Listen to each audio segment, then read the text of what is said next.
Hey, want to skip those ads and get early access and bonus episodes of all Banana for Scale shows? Hop on over to truestory.fm/join and discover all the cool perks that come with being a member of the Banana for Scale family. Coming up on The Devil's Details, get your kicks on Route 6. 6. Revelation, Chapter 13.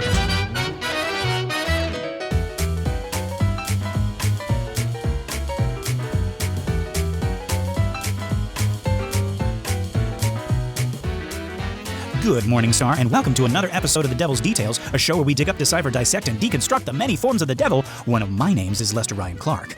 And I sometimes go by Keenan Diaz. And we're just two lost souls hitchhiking down the highway to hell. We're taking the scenic route, in case you didn't know, folks. We got some seaside views here. To your left and to your right is the mountain of lost souls. But just look to your left and look at that beautiful sea shoreline. Nothing can possibly go wrong. Yeah. This was all desert when I first moved in. No. But no, we are getting into it. I am excited for this chapter. Let's dive in. This is Revelation chapter 13. And I stood upon the sand of the sea, and saw a beast rise up out of the sea, having 7 heads and 10 horns, and upon his horns 10 crowns, and upon his heads the name of blasphemy. And the beast which I saw was like unto a leopard, and his feet were as the feet of a bear, and his mouth as the mouth of a lion. And the dragon gave him his power, and his seat, and great authority. And I saw one of his heads as it were wounded to death, and his deadly wound was healed, and the world wondered after the beast. And they worshipped the dragon, which gave power unto the beast. And they worshipped the beast, saying, Who is like unto the beast? Who is able to make war with him? And there was given unto him a mouth speaking great things and blasphemies. And power was given unto him to continue 42 months. And he opened his mouth in blasphemy against God, to blaspheme his name, and his tabernacle, and them that dwell in heaven. And it was given unto him to make war with the saints, and to overcome them. And power was given him over all kindreds and tongues and nations. And all that dwell upon the earth shall worship him, whose names are not written in the book of life of the Lamb slain from the foundation of the world. If any man have an ear, let him hear. He that leadeth into captivity shall go into captivity. He that killeth with the sword must be killed with the sword. Here is the patience and the faith of the saints. And I beheld another beast coming up out of the earth, and he had 2 horns like a lamb, and he spake as a dragon.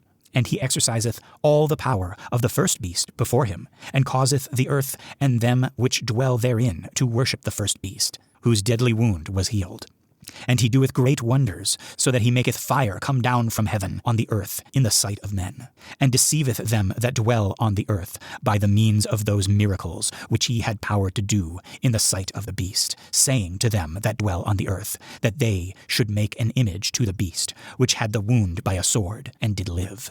And he had power to give life unto the image of the beast, that the image of the beast should both speak and cause that as many as would not worship the image of the beast should be killed. And he causeth all, both small and great, rich and poor, free and bond, to receive a mark in their right hand or in their foreheads, and that no man might buy or sell, save he that had the mark or the name of the beast, or the number of his name. Here is wisdom. Let him that hath understanding count the number of the beast, for it is the number of a man, and his number is 666.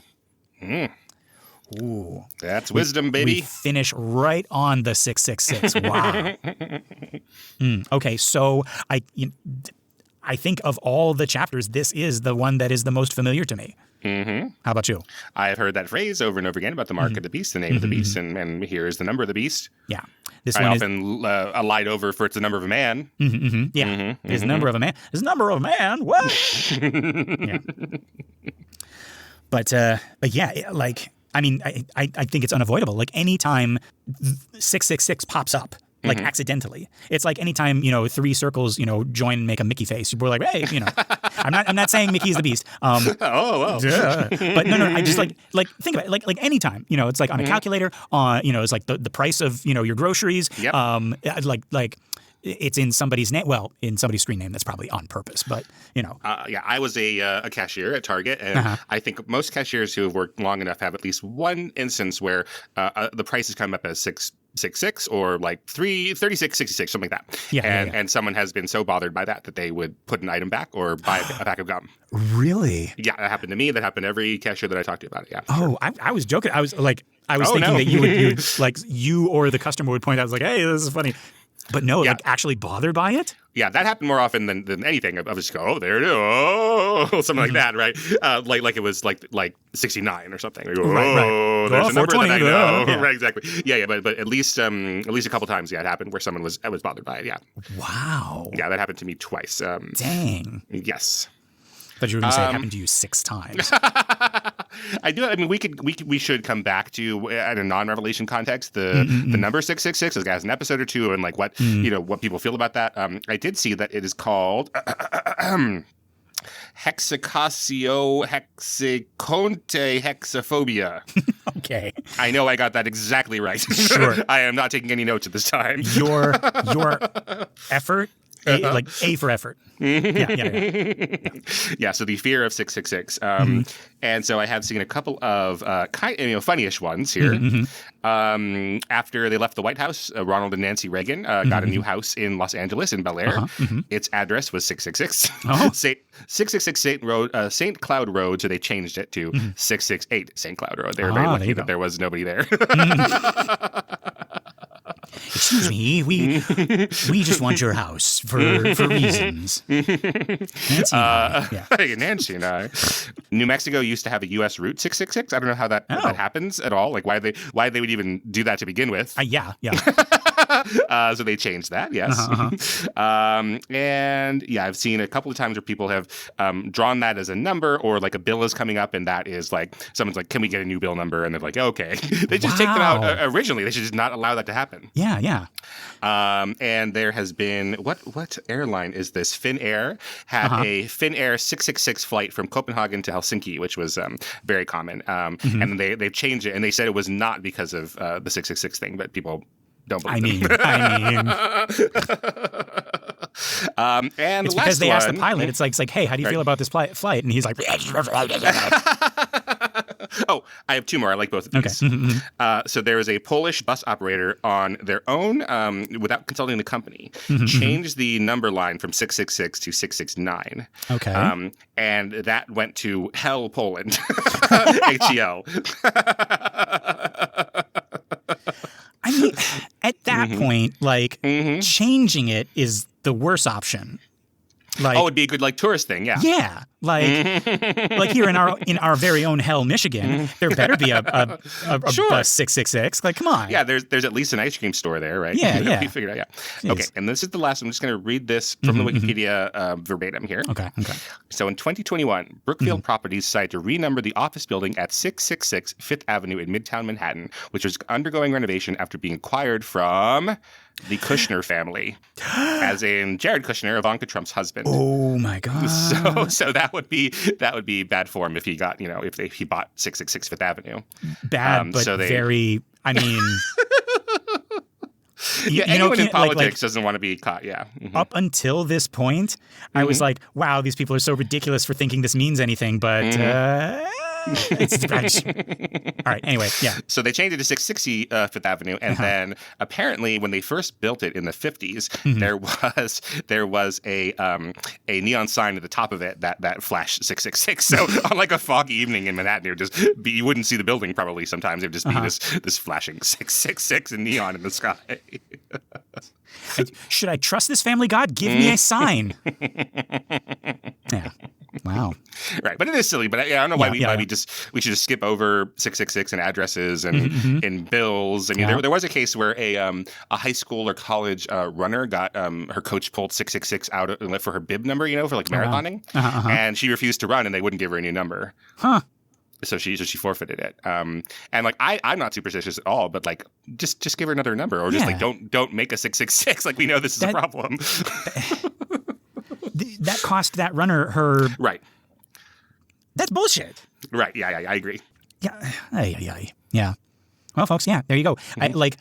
Yeah, I guess even for like non-believers, it's kind of like, well, everybody else is kind of like, ugh, about this number. So it's like us having it. Like if I'm, I don't believe in 666 partially because like I know what it actually is. But like if I was opening up a business and there was like 666 associated with my business somehow, like on the address or the phone number or something like that. Yeah. Oh God, that's a problem because it's like, even though I don't believe it, it's like, oh, this is bad for business. Because like, because believers will stay away from my business. Like, right. Even if you lose, I don't know, half a percentage of your business, that's still it's like, for no reason. Just make it 667. It's not that big of a deal, right? I'm sorry. 667. I did the hands.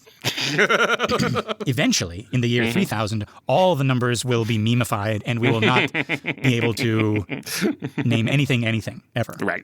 Yeah. But yeah, folks, if you're wondering, that's why hotels don't have a 666th floor.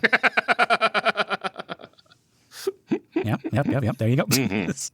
But yeah, okay, so it seems like 666 has become a phenomenon unto itself.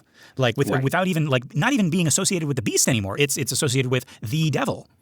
Right. Like it's not like anytime there's like a devil character in a show or a movie or and it's got to be like slightly comedic, but like his license plate will say 666 or that'll be his like phone number or his address or whatever, right? And that's how you know, right? And so it's not beast associated in like popular like comedy culture as much as it is associated with the devil, right? Or like a bad person, right? Yeah, there is an Arnold Schwarzenegger movie called End of Days where the devil tries to take over the world in 1666, and that is when the Great London Fire happens. So they kind of like write that in, like that was him trying to take over the world through London. It didn't work. I forget why. Then he comes back in New York in 1999, which is when the movie was made. Yeah. Because 1999 is 1666, but upside down, but you have to move the one to the other side. Oh, God. I hate the zhuzhing. Is that the right word? Just like move it a little bit. Just move it a little bit. It's like plus one, or we turn it upside down, or we just you just close your eyes and like kind of look at it sideways, and it's like that's the thing. Right. Yeah, and we're gonna get to that when we talk about what the number of the beast is. But you often have people putting that together where it is, oh God, there's a 6, and oh God, there's a 6, and oh God, there's a 6. But the number of the beast is not 1 6 and 1 6 and 1 6. It is 666. Yes, that is a very, very important distinction because we're talking like the what is it? I think we talked about like very early in our show in our Solomon season.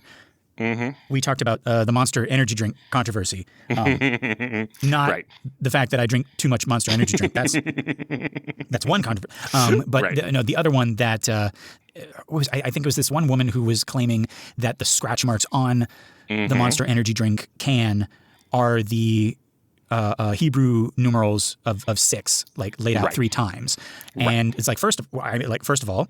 They're Hebrew numbers, and this is Revelation. This is a very Christian part of the of the Bible. So what would they have to do with anything?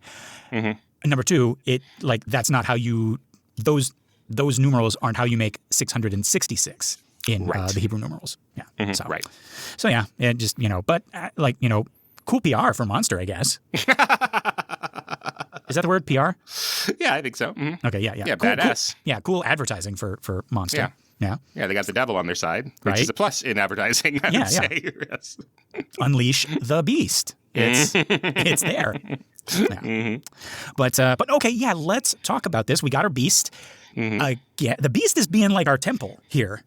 It's like he's there and then he's here again. He's like, it's like, it's me, the beast. It's like, weren't you killing the witnesses before? It's like, but you're the same one? Okay, whatever. But yeah, let's look at the popular interpretation, not just our interpretation, but like how this is seen. So John sees this beast rising from the sea. It's got 7 heads and 10 horns, 10 crowns on the horns, right? Like sounding very much like our dragon. Which confused me. But it has a new thing. It has the name of blasphemy on its head, right? The beast looks like a leopard or a panther. No, that's Dante. It looks like a leopard, but it has bear's feet and a lion's mouth. Right. Which I would imagine is also a leopard's mouth. Lion, leopard. Yeah. Yeah. We're not saying lion's head. We're saying lion's mouth. Like that's yeah, whatever. Right. And the dragon, aka Satan, aka the serpent, gives the beast his power, his throne, and his authority. Right? Yes. And this time when I was reading about this, I was not the only one who, with this beast having these different animal parts, thinking it was the same thing as the living creatures from before. Oh my God, yeah. So I was not the only one saying that. It's wrong. It's wrong. This is apparently something else. Yes. The living creatures are good things. They are the cherubim, right? And this is a different beast thing. But yeah, so there. Yes. Just bringing that up to mention I'm not the only one. Yes. Yeah. But yeah, so this beast, if y'all are confused as I am, this beast is the Antichrist. As you know, that's the popular interpretation. He is the Antichrist, right? This is the ultimate evil, like some people think, a world leader who will rise during the tribulation. He could be a political figure who will establish a one world government. The 7 heads and 10 horns represent, kingdoms or a confederation of nations under his control. The mishmash, animal parts, right? Leopard, bear, lion, shows that he combines the worst characteristics of previous evil empires. And when it's combined for the living creatures, that's the best possible combinations of those things, probably. Right. Okay, yes. So it's like the anti of that also, right? So I guess, going back, right? So I guess a bear's feet are the worst part of the bear. A lion's mouth. Well, a lion's mouth is the worst part of the lion.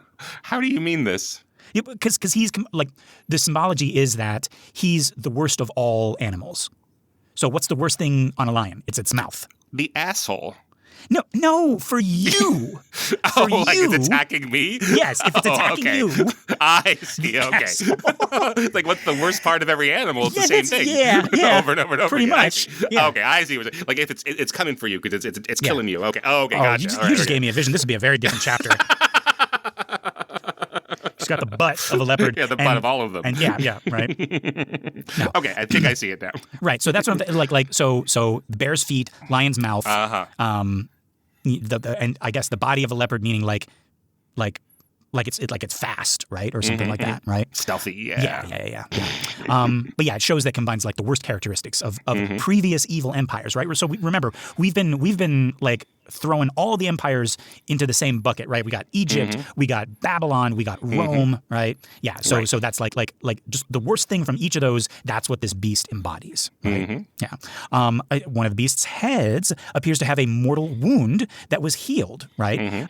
Popular interpretation sees this either as like the Antichrist literally, dies. Maybe he's like assassinated and is resurrected by Satan. This is kind of like mocking Christ's resurrection, right?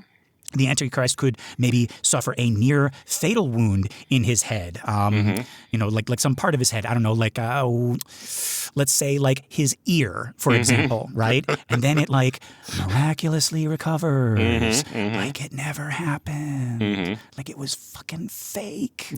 No, I don't subscribe to that. So I want to be okay. No, I don't believe that assassination was fake. So I just want to be on the page. All right. Let's agree to disagree about the beast. Anyway. All right, okay. Or it could be like a previous empire, right? Maybe like Rome that died, right? The Roman Empire fell, but it has revived in the end times, right? So some people are thinking, like some of these old, like scary empires are going to actually come back. Like Rome is going to come back. There's going to be like a new Caesar or something, right? Right. Yeah, or Nazi Germany is going to come back or something, right? Right. Yeah, but those, yes. Yes, but I don't know. I didn't see a lot of people thinking that it's Mussolini who brought back the Roman Empire who is the Antichrist. It's usually some benevolent or leftist organization, a globalist organization like the UN or the Pope or something like that. Well, you know why that is, Keenan. Well, I understand why that is. Yes. But when Mussolini literally was bringing back the Roman Empire, and that was his whole thing, I don't. Maybe if anyone sees that, I would like to see that. But I didn't see anybody calling him the Antichrist. Yeah, it's amazing. You look up on like politicians who were called the Antichrist, and it's like Obama and Biden, and it's like all of these people and people who I disagree with politically will point to that and be like, see. And my argument would be, there's one side that believes very, very strongly in this stuff, and they're obviously going to point to people on the other side. Right. Whoever they're afraid of is going to be the Antichrist, right? Mm-hmm. So even if they don't exhibit any beast-like qualities, me, who doesn't believe in a beast, is looking at some of the people today and being like, I don't believe in a beast, but there's a fucking beast right here. I don't know how to feel about that. Anyway, but yeah, we'll get to that. We'll get to that when we give the Antichrist his own episode. Okay. Yeah. But yeah, so this healing of the wound, right? This causes all the world to wonder and worship the beast, saying, who is like unto the beast, right? Who is able to make war with him, right? This kind of like echoes the worship language, right? Who is like unto God, right? Remember, that's what Michael means, right? Who is like God. And we were kind of like, going back and forth on, is that a question or is it like Michael, comma, who is like he who is like God, right? So yeah, so like either way, right? But this is mocking that, showing that the Antichrist demands worship, that belongs only to God. And yeah, this beast is given a mouth speaking, quote, great things and blasphemies. So just arrogant, boastful claims against God. He's given power for 42 months. That's 3.5 years. Never mind. Either the first or the second half of the tribulation, depending on which kind of interpretation you follow. He blasphemes God. He makes war on the saints, and he overcomes them, and is given authority over all peoples and nations. Right, everyone whose name isn't written in the quote unquote Lamb's Book of Life, right, will worship him. So yeah, this is seen as some totalitarian dictator, right? He has a global political power, right? He demands worship. He persecutes believers, and he seems invincible. Like he just won't fucking die. Popular prophecy books and movies, right? Like Left Behind series, they portray the Antichrist as this charismatic European politician who rises through the United Nations or the European Union to like establish some kind of like global government, right? And remember, do we remember the Antichrist's name in the Left Behind series? I will have to look it up again. No, you tell us. It is Nikolai Carpathia. Right. Okay. Carpathian Mountains where Dracula lives, basically. Right. Have you seen The Omen? I haven't. You would think, right? I got to watch it for the show. No, that'll be fun. We'll watch it. But okay. Yeah. So, geez, how do I want to deal with this? The Omen 3. If we're going to watch all 3 Omens. Which, if you watch it twice, and then like 4 more times. Right. It's like, whatever. Yeah. Well, Damien may or may not be the Antichrist in The Omen. I guess it existing in 2 more sequels might give you an idea that maybe he is or isn't. Oh, okay. Because that'd be quite a movie if in the next one he just continues to not be the Antichrist. Oh. It just follows Damien to school and then his normal job at work and his trouble with his wife. So movie 1 raises without seeing this is fine. Right. Without seeing this, I'm going to criticize it. So movie 1 raises the question: is Damien the Antichrist? Right, and the parents don't want to believe that he is the Antichrist, right? And movie 2, I mean, doesn't that kind of? I mean, there's 3 movies, so right, there's 3 of them exactly. At the end of all that, it's like, no, he's not. Right, exactly. Yeah. So in the third one, Damien, who may or may not be the Antichrist, is played by Sam Neill. Oh, and he is, he becomes a politician, and it is sort of thought that he will eventually become president and become the Antichrist that you're describing. I see. Okay, or not, or not? Question mark. Yeah. Right. Wow. Okay. And I mean, in his campaigning, like his rivals never thought to like dig through his like childhood photo album and be like, or his home videos and be like, here he is levitating and eating a fucking goat. Like, oh well, you'll see. Okay. You'll see what happens. Yes, yeah, he's an ambassador to the UK. No, to the UK. I think. Yeah, because they're all that's in London. Yeah, yeah, and so he's going to rise up Or he's not, and he's just gonna. The movie's about him really trying to nail that Anderson account.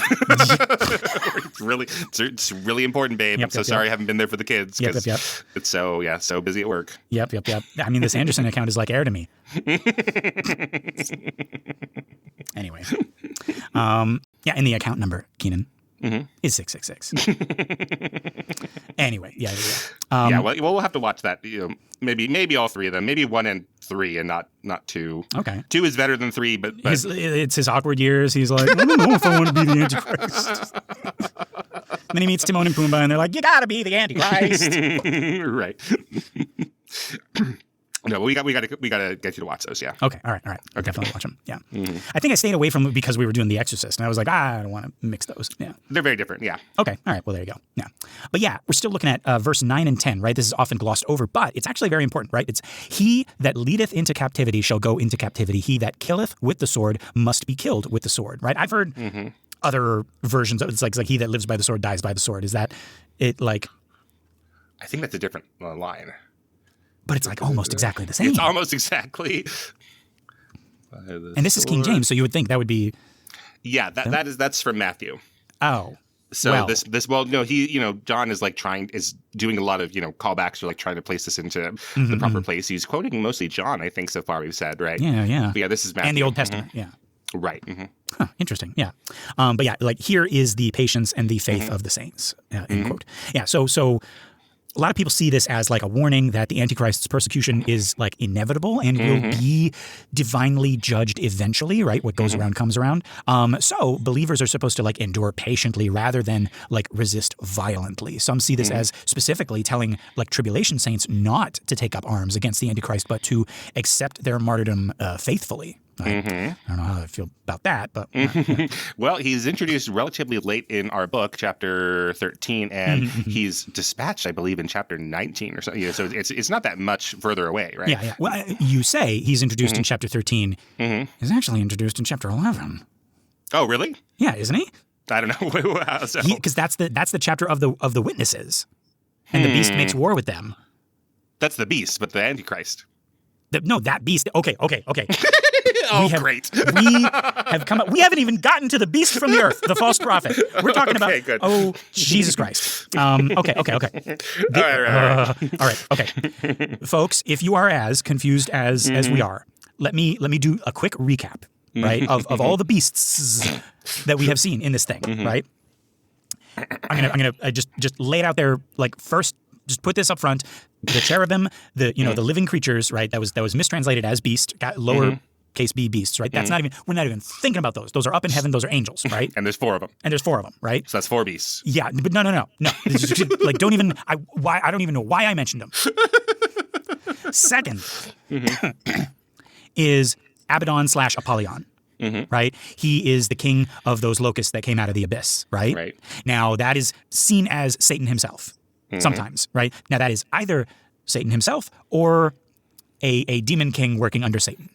So that's a whole different thing, right? Then we got the first horseman, right? The one in white, right? Is named Conquest by some, Christ by some, and the Antichrist by others. Right. Okay. Right. So so we're starting out Antichrist equals beast, and so this could be the first horseman could be the beast. Okay. Right? Then we get the beast, the actual beast, capital B beast, from chapter 11. And this is, I've checked, this is the same beast that later in this chapter rises out of the sea. Okay. So the beast from chapter 11 that made war on those 2 witnesses, remember, that they died and they came back? That is this beast that comes out of the sea again. And I checked, and apparently this is supposed to be so that other thing was like a flashback. So this this is a flashback. God damn it. It's the order, the timeline of the thing is he comes out of the sea, and then he makes war on the witnesses. Why John had those 2 swapped in the chapters, I don't know. Okay. But yeah, so this is the same beast. And then later in this episode, we're going to talk about another beast from the earth. Another beast. Who is the false prophet. Okay. So... total number of beasts, 2. And the beast from the sea is the Antichrist. Yes, the beast from the sea is the Antichrist, is the beast in chapter 11 and 13. Okay, great. All right, fine. Yes. I will stipulate to that. Yes. Because you sound like you know what you're saying. Yeah, I double, triple checked. Okay, great. Because like when you first started talking, like when we were preparing for this season, and we were getting ready, and we were doing the research, and you kept on joking about it's like all these beasts, and I was like, there's only one beast. Like, what is he talking about? And then I was swiftly corrected, right, and felt very, very stupid because no, there's at least two. There's because at least they talk two. to each other. Yes, right. there's at least two beasts, and then there's a whole bunch of other things that are named beasts or right. or dragons or whatever that I literally like, yeah. Right. So there's at least two because they're in the same chapter and they interact with each other. Yes. So most likely this beast here is the same. This beast from the sea is the same as the other beast from the sea. No, that like this beast from the sea. Yeah. In chapter 13 that we're doing Yes. today. Right. Is the same as the beast in chapter 11. The beast in chapter 11 who came out of the abyss, I think. But he's not Apollyon. Those sound like two different things to me. I right. know, So that's what I'm saying. So that's what I'm saying. So I could see someone, as I was trying to do, argue that's something else. Yes. But okay, but it's at least two, and we know that because they're in the same. They're both in chapter 13. Yes. And this time John is saying, oh, and there was another beast at the same time. Yes. But here, unless I'm wrong, I don't know where he says in this chapter that we just read, oh, and this beast is also the one from before. So yeah, no, we it sort of doesn't have to read into that. Yeah, it doesn't say that. Okay. And so that was what I had to look at, like from like if you just have the Book of Revelation to go by, right? It's like you've encountered like 3+ beasts already. Yes, right. There's at least two. Yeah, maybe three, maybe 7. And if you don't count the dragon as the beast, I don't know why. Yeah, but there you go. Yeah. But popular interpretation, which I mean, like the whole reason for this season, it like is us like debunking the popular interpretation. But the popular interpretation is that the beast from 11 is the beast from today, 13, and then we meet this other beast from the earth, and he's the false prophet. Now, listeners, were you like me, thinking that a false prophet and an antichrist would also be the same fucking thing? Because Jesus was a prophet, so yeah. So, but just like hold tight, because we're gonna frickin' solve this tangled Christmas-like mess. Right. Yeah. Anyway, yeah. So that's what that is. So right now, 2 beasts. Right. Two beasts or not two beasts. Oh Jesus, that was the better joke.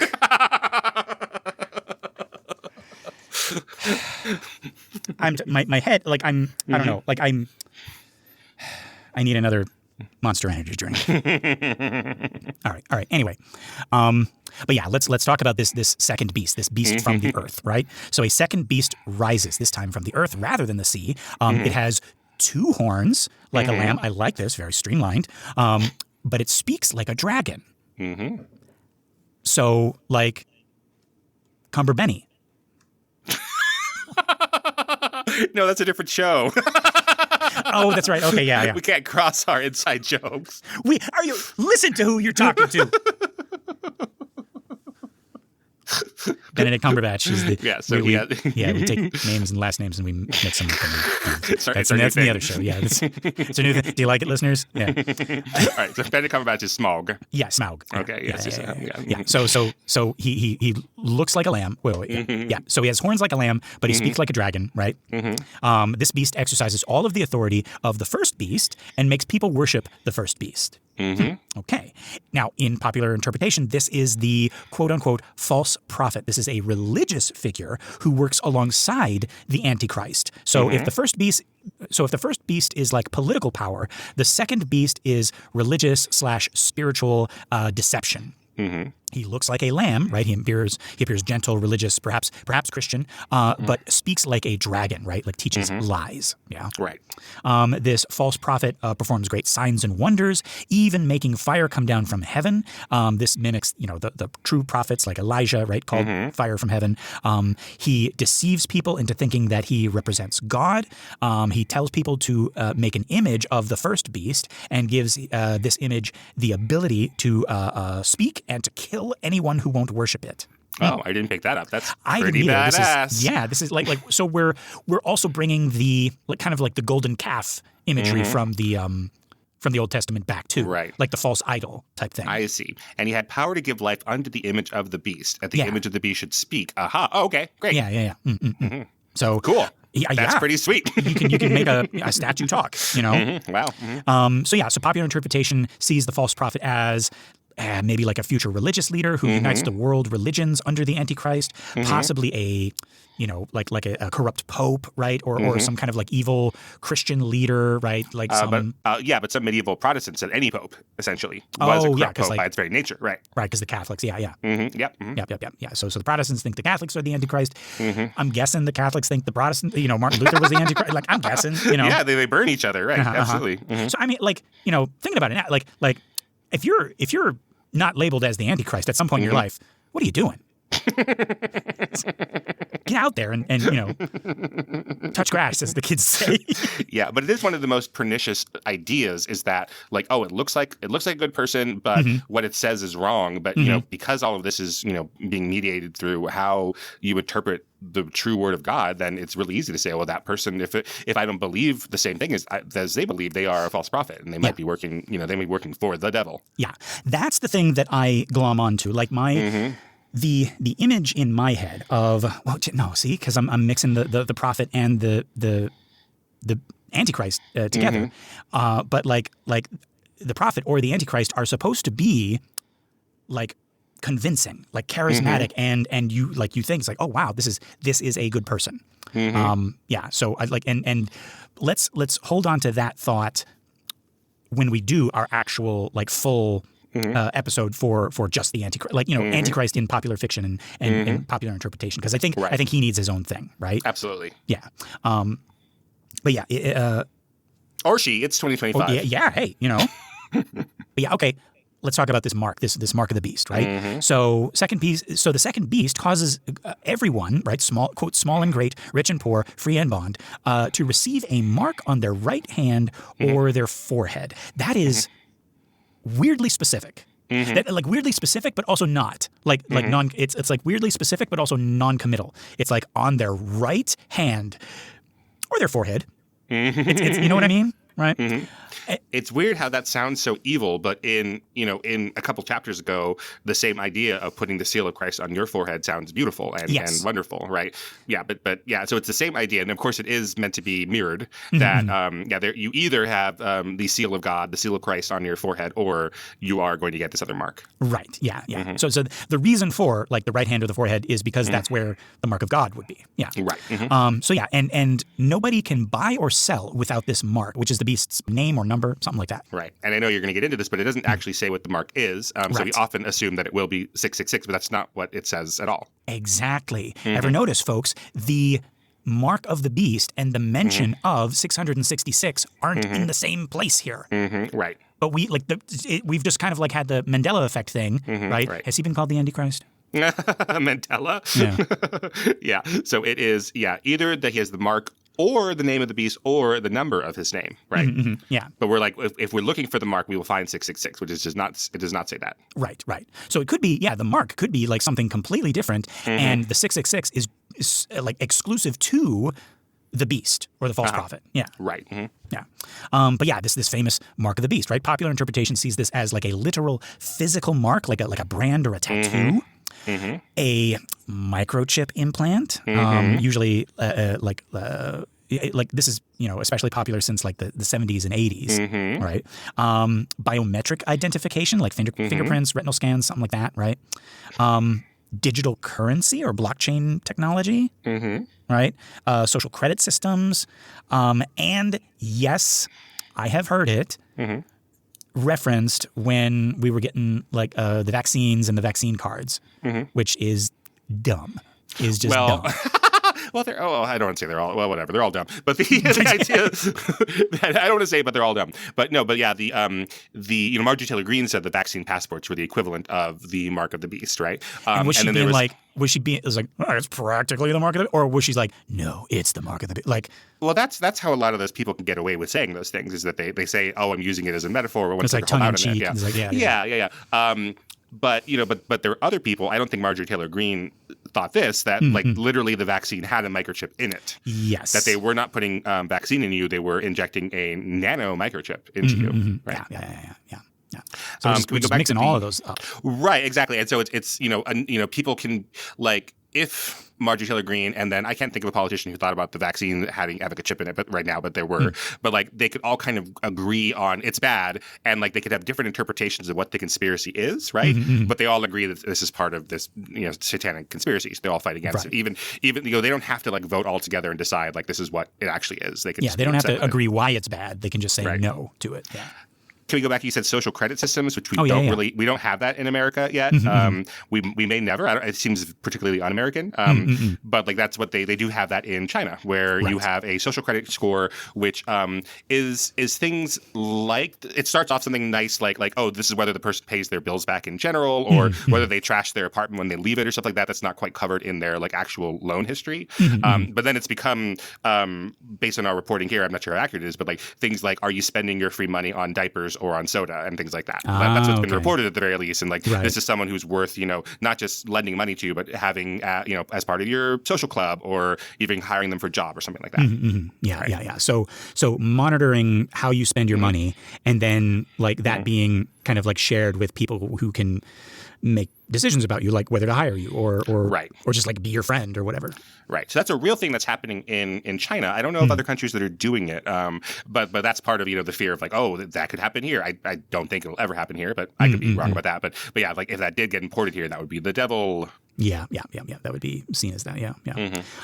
Okay. Well, yeah. Let's look at the actual number, right? 666, right? So it says, quote, "Here is wisdom. Let him that hath understanding count the number of the beast, for it is the number of a man, and his number is 666." So it's 600 and 60 and 6. Yes. Right? So it's not 3 6s near each other. So you can't. And we're going to talk about like.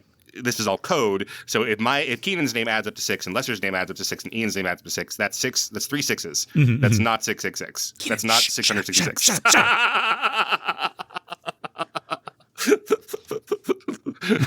But that's not the same thing if you're using the logic of the conspiracy theory. It's not the same thing. Okay. Yeah. So yeah, but this has generated more speculation than perhaps any other verse in the Bible. Perhaps a popular interpretation approaches this a couple of different ways. First, we got numerology, right? So 6 is the number of man created on the 6th day. Wait. On the 6th day. 6th day? Yeah. Oh, sorry. I thought you were cueing me to do. Oh, no. I was doing the British thing. Okay, there we go. Yeah, on the 6th day. Falling short of 7, right, where that's God's perfect number. Oh, because he rested. So that's, So 666 is triple incompleteness, right? Man trying to be God, but always falling short, right? It's the unholy trinity, right? Dragon, beast, and false prophet, like mimicking the Holy Trinity, right? I don't know if you have this later on in your notes. So, but yeah, the idea of the Sabbath being the 7th and that being perfect. And so some, including the Seventh-day Adventists, I don't know how much they preach this today, but they started off as an apocalyptic cult, right? And then they became this mainstream, sect. They were thinking that the apocalypse was going to happen and it didn't happen, right? Right, yeah. Or Armageddon or the end of the world was going to happen. So the reason they're Seventh-day Adventists is that they see moving the Sabbath from Saturday to Sunday as the mark of the beast. So for them, the mark of the beast is Sunday service, is the Sunday Sabbath. They see that as the mark that you aren't doing things properly. You aren't worshiping on the right day. Right. So yeah, remember, like in Jewish culture, Saturday is the Sabbath day. Right. Right. And I would also say like it would be counted as like the 7th day, right? Like that's what we would like Sunday, Monday, Tuesday, Wednesday, Thursday, Friday, Saturday. That's how it was originally, thought of. And for Christians, it's Monday, Tuesday, Wednesday, Thursday, Friday, Saturday is Sunday, and that's the 7th Sabbath. Yeah, I didn't have enough time to look and see why that shifted. But yes, the Seventh-day Adventists don't believe in the 666 part, like, oh, that's the scary number. They believe in it as the switching from the 7th day to the, 8th day is the mark of the beast itself, yeah. Wait, the 8th day? What are you talking about? I guess the first day / 8th day, Sunday. There's 2 beasts, and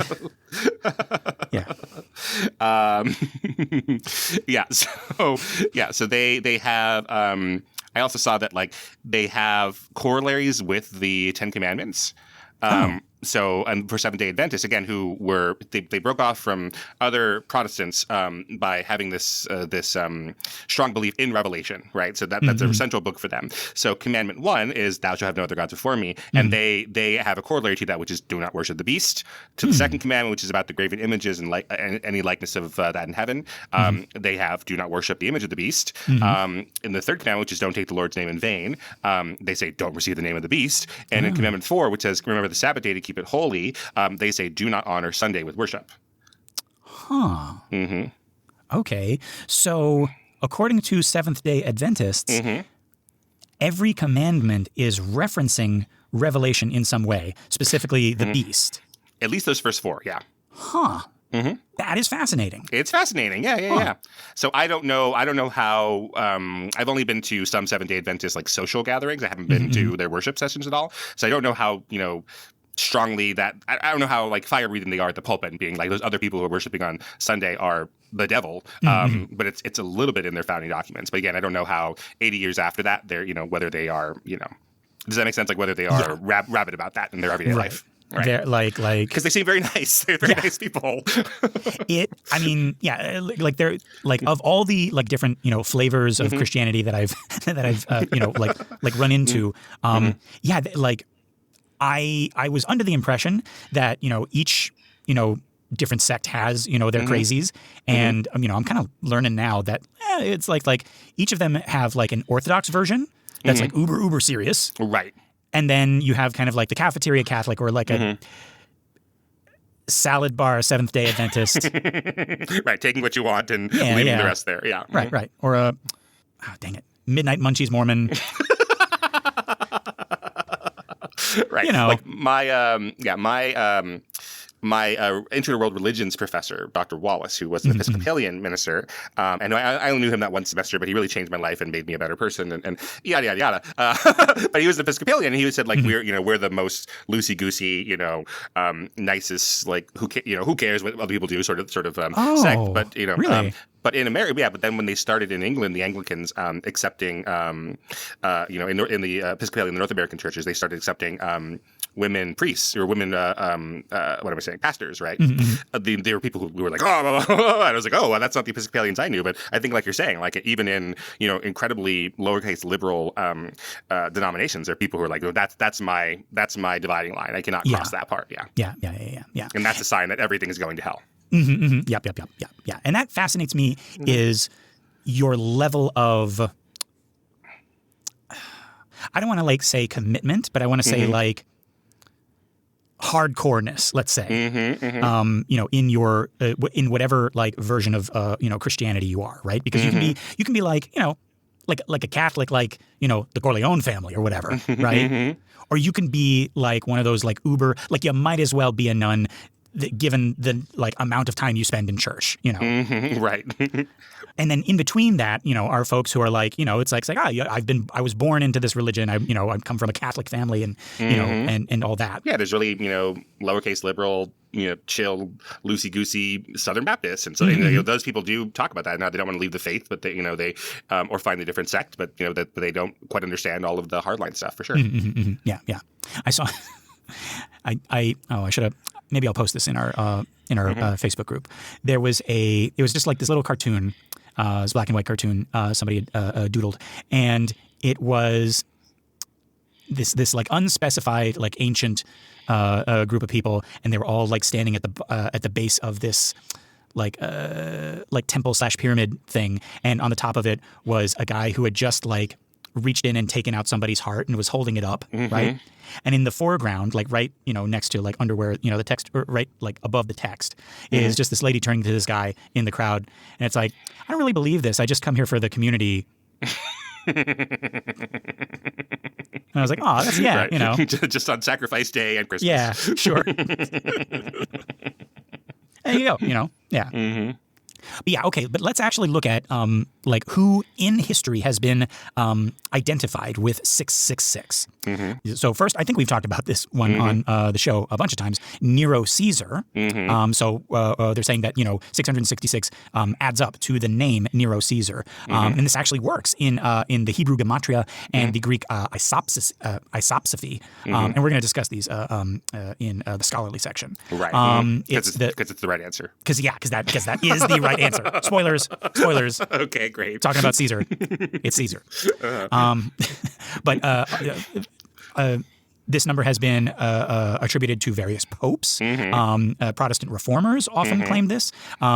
It's been attributed to Napoleon, to Hitler, to Stalin, to Mussolini, actually. Well, that's what this says. Yeah. More recently, Henry Kissinger, Ronald Reagan, Barack Obama, Bill Gates. Yeah, basically any politician, because nowadays there are no popular politicians. There's some giant chunk of 30 or 40% of people who hate whoever you're talking about. Yeah. And if that giant chunk happens to be religious, right? And if you're in the United States, you odds are, because religion has just kind of like infiltrated politics to a point where like the rival politician is the devil, basically. Right, exactly. Yeah. So it's interesting. All of those names, so Kissinger, Obama, Napoleon, Stalin, who else you have there, if you do the Hebrew or Greek numerology, they all add up into 666 if you do it completely wrong and get the wrong number and then just hope that nobody checks your math. Yes. If you, like we were saying, if you zhuzh it, like... Keenan taught me this word and I love it, but it's just like, guys, you're like that meme with all the red threads and and everything. It's like, I figured it out. Just nudge it over there. And then you turn and you're just like, you just cross that little thingy out and put a little other thingy, and it's like, it's perfect. Yeah. So I know we're still in the the popular interpretation version of this, but one that you don't have on here is Muhammad, which I'm saying right now is not correct. So the way that people in medieval Christendom got away with saying that Muhammad, sorry, you'll be laughing, what added to 666 is to call him Maometis. Maometis, which does not mean Muhammad in any way. Yeah. So that's how stupid this is, folks. Like, if you like guys, if you take Obama's name and you spell it completely wrong, and pronounce it wrong, then it adds up to 654. And then if you add what the fuck is and then if you add 12, if you add 12 to that, which 12 apostles, 12 tribes of Israel, then it's 666. Bam, prove me wrong. I'll wait.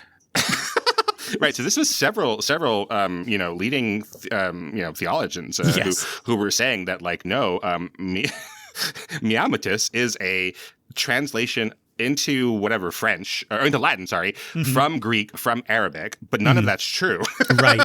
So they're like, oh no, you just have to interpret it the right way, and then you get this sum of 666. And remember, folks, like in our little episode about Baphomet, right? Remember, Baphomet is a corruption of, I think it was Mahomet, which that was the accusation that the Templars were in the Holy Land for so long that they were kind of like in bed with the Muslim armies. Right. And they were worshiping, and that just like, I don't know if it was purposely or accidentally zhuzhed from Muhammad to Mahomet. And then that, I don't know if that was purposely or mistakenly zhuzhed from Mahomet to Baphomet, but there you go. Right. But so some people would point out the idea that, no, that's not true. Muhammad is not translated in any language to Maometis. No. But he did die in AD 666 if you learn the year wrong, because he really died in AD 632. You got me on like a roller coaster of like, which is exactly how you fool everybody else. I'm the sheeple in this situation. Right. They just say, no, they made it up. He didn't really die in 632. He died in 666. And it's a massive conspiracy of Arabs and, sissy Christians who changed it from 666 to 632. I think we're referred to as libcucks. People who write things down and remember them. Yeah. Yes. So, and actually, if you take the letters of Libcuck and, I don't know, put them in a bowl of alphabet soup or something like that, I don't know. Right. And mix that with like a number cereal or something. Yeah. But yeah. So all of that stuff, has, like, it is so easy, folks, to fuck up math. Right. And also fuck up prophecy, Well, when you lie, it's really easy. Yeah. These are just straight up lies. I mean, I was being kind of tongue in cheek, but yeah, they were just lying to say that whoever they were most afraid of, including Islam, was the devil, was the beast. Yeah. So it wasn't like it's not a question of like chicken or egg, which came first. Like very, very clearly, the I hate this guy came first. How can we make him fit the 666 mold?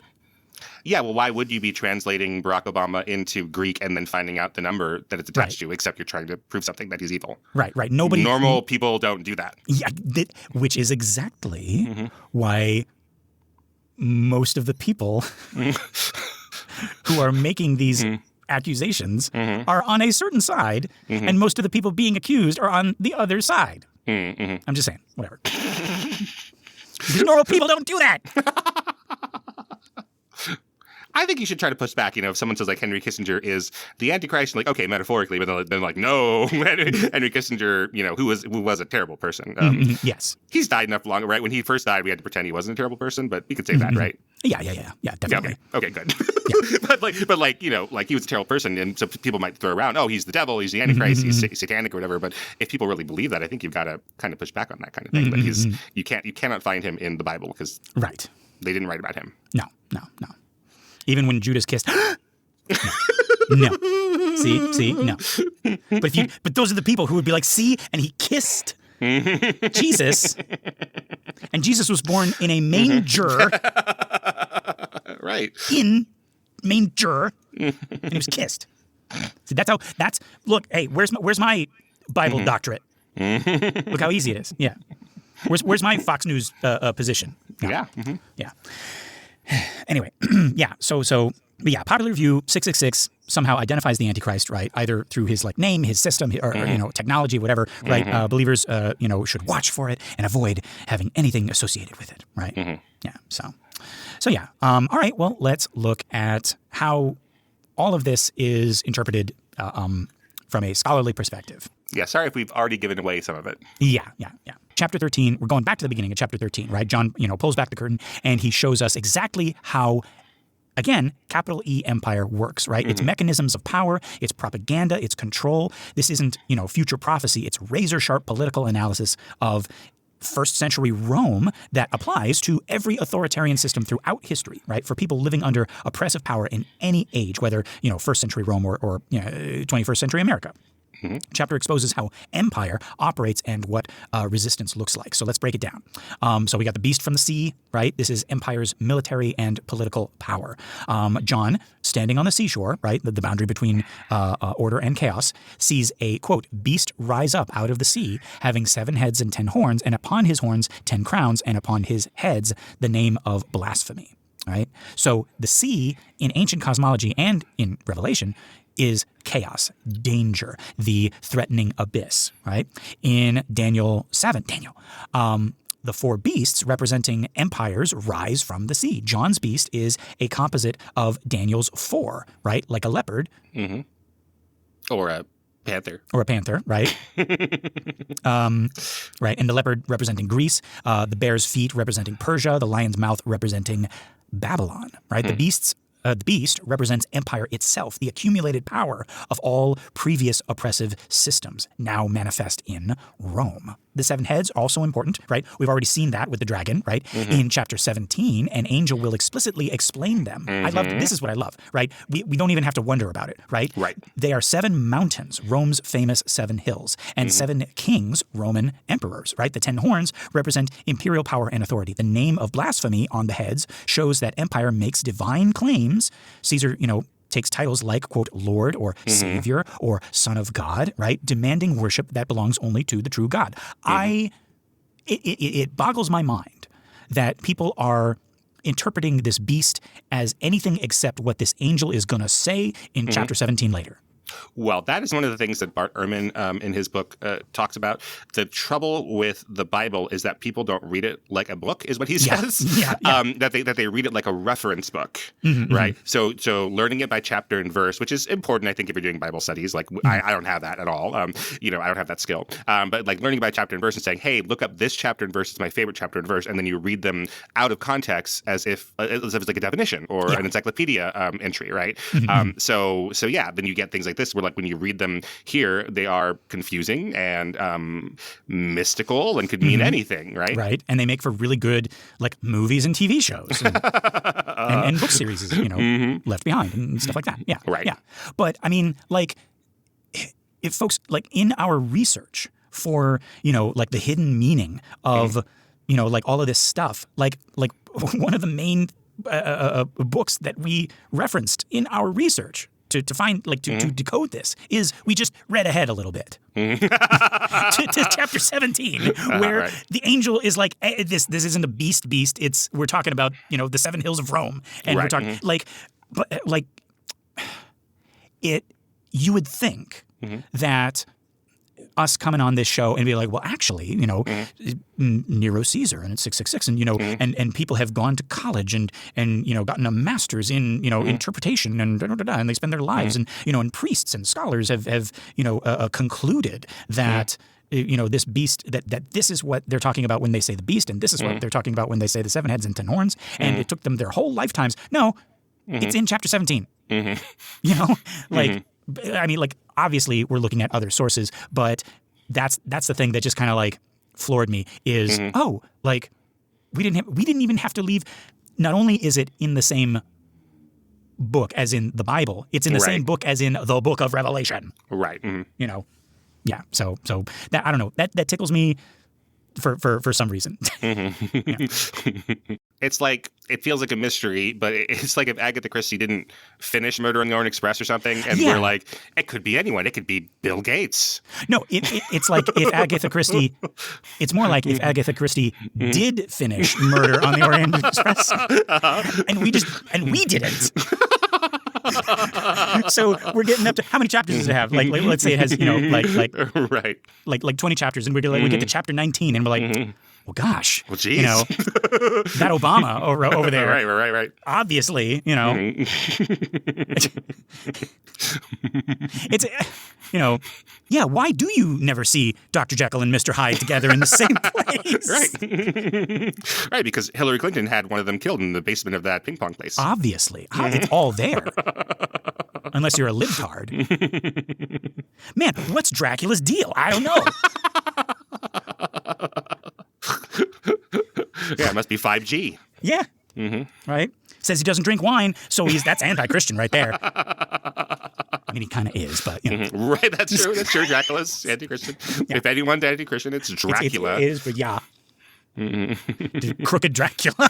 I can't even say it with a straight face. I guess I'm saying wait for chapter 17, folks. Right.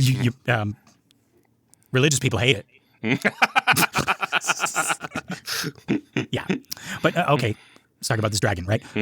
Quote, and the dragon gave him his power and his seat and great authority, right? So for century readers, unmistakable, the beast is Rome. 7 heads, 7 emperors. Scholars debate which of the 7 emperors, right? Probably like Augustus through Domitian or, some like subset or whatever. But, and the beast from the sea is the Roman imperial military and political and the political machine that conquered the Mediterranean, through violence, right? Yeah. And the Mediterranean is just about the entire world, right? Yes. Right. But also the Mediterranean Sea. See? Do you see? No. Anyway. But yeah, for us, for contemporary readers, right, the beast represents any imperial system that uses military might to dominate, and it makes absolute claims for itself, right? It demands ultimate allegiance, right? The 7 heads aren't just ancient emperors. They're the succession of leaders in any empire. The pattern is universal. Empire rises from chaos, right, aka the sea. It consolidates power through violence, right, horns and heads, and makes divine claims, right, blasphemous names, and serves the dragon's agenda of domination, right? So, okay, let's talk about this mortal wound, right? Quote, and I saw one of his heads, as it were, wounded to death, and his deadly wound was healed, right? So one of the heads has a mortal wound, right? This is that word again that we've seen, esphegmenon or esphegmenen, the same word used for the lamb who was, quote unquote, who was slain in chapter 5, right? That was healed. The whole world marvels and follows this beast, right? So almost certainly refers to Nero. Emperor Nero ruled 54 to 68 CE, and his reign ended in suicide. He was notorious for cruelty, extravagance, persecuting Christians, right? He blamed them for the fire of Rome in 64 CE. And after his death, a widespread rumor emerged Nero wasn't really dead. He would return. God, even ancient Romans had their like tinfoil hats. Sure, yes. Right? Nero's not dead. He would return raised from the dead for, having faked his death to reclaim power, right? This was the Nero redivivus, right? Nero returned myth. I'm going to say conspiracy, right? Several imposters claimed to be Nero in the following decades, right? Yes. I also saw an interpretation that the churches that John is writing to, which are in Asia Minor, right? Like in what's today Modern day mainland Turkey. Mainland Turkey, yeah. Yeah, that they would be more prone to this, that someone could come up in Asia Minor and be like, I am Nero, and this is far enough away from the capital city of Rome that there would be people who would be like, oh, okay, that's him. I don't know what the real Nero looks like. And that it might be really easy for someone to come and say like, hey, I fled Rome because they are usurping me and I'm here now and we're going to take back Rome from here. Right. I'm the lost princess, Anastasia. And right. Yeah. Yes. Yeah. And you don't know because you've not seen a photo or whatever. Right. Or the movie. Yeah. With the Bartok, the baddie rap. Yep. Greatest cartoon villain ever, Christopher Lloyd. Yeah. I am the beast. Very good. Very good. Thank you. Love my Loud Chris. No, that's our other show. This is, trying to get him to listen to the other show. It's like, what the? Yeah, that'll inspire them to listen, Lester. It's like, what the hell is this stupid guy saying stupid stuff for? I got to listen to his other stupid show. Yeah. But yeah, so yeah, definitely Nero, no question about that, right? For John writing in the 90s, the mortally wounded head that was healed likely refers to this myth, right? The fear that a Nero-like tyrant would return, right? But more broadly, it represents empire's ability to survive apparent death, right? Rome had civil wars, succession crises, moments that seemed like a collapse, but the imperial system always reconstituted itself with a new emperor. One leader falls, another rises. The beast seems to survive anything. Right? Yeah, and there would be other emperors. I think you might be talking about that in a little bit. That another interpretation is that Nero is dead. John does know that, and he's using Nero to talk about a more current emperor and talk about him essentially as the new Nero. Like, hey, Nero's dead. We all hate Nero. He was the worst, and so that's what we got to worry about. So the authorities could be like, that's weird. Nero's dead. So what are you all talking about? And they're talking about the current emperor. Right. Yeah. Right. Like some people might use Hitler's name to refer to like current politicians, and we kind of all know who they're talking about. Right? Yeah, I guess if you have you sort of agree to it ahead of time. Like, yeah, I'm sure. Yeah, in 2008, there were probably people being like, "And Lady Hitler over there," and you all knew that was supposed to be Hillary Clinton, right? Like, right. So, like, I don't know, something like that, but more sophisticated or not. Or see, maybe not. Are we calling it sophisticated because of like the span of years that separates us, or is this the equivalent of like when I say Cheeto Mussolini? Right. We're not talking really about Mussolini. Yeah, we're not. Right. Right. But that also reminds me of, and oh, geez, I might be wrong about this, but I heard on a Shakespeare podcast that around the time Julius Caesar was assassinated, the conspirators were comparing him to Sulla. Okay. And, oh, God, yeah, please, history people, like, don't come at me for this. I'm trying to remember this as best as I can. But from what I understand, he asked for, like, he was a leader who asked for emergency power so that he could, kind of fix Rome. And then once he had emergency power, he refused to give it back. Okay. And, like, it was under the, like, it's like, hey, Rome is a mess right now. I'm Sulla, give me emergency power. And I'll fix everything, and then I promise I'll give it back, and you guys can be like a republic again. And they were like, well, I don't know. And he's like, oh, come on. And so they did. And then, I guess things were fixed, and they were like, okay, well, now, let's be a republic again. And he's like, what? I don't remember saying any of that. Right. I'm Emperor Sulla now. And so, like, Brutus and Cassius and all of those, and Casca and all of those conspirators who eventually assassinated Caesar were saying, it's like, we don't want another Sulla. Right. Okay. So, and that's why we have to kill Julius Caesar. All right. Yeah. So they might be calling this guy Nero, but I don't know when you want to reveal that. But it could be Emperor Domitian. Domitian, yes. Yes, Domitian, who is the current emperor at the time that John is writing. Yes. Well, I've seen debate, and I'm not an expert in Roman history at all.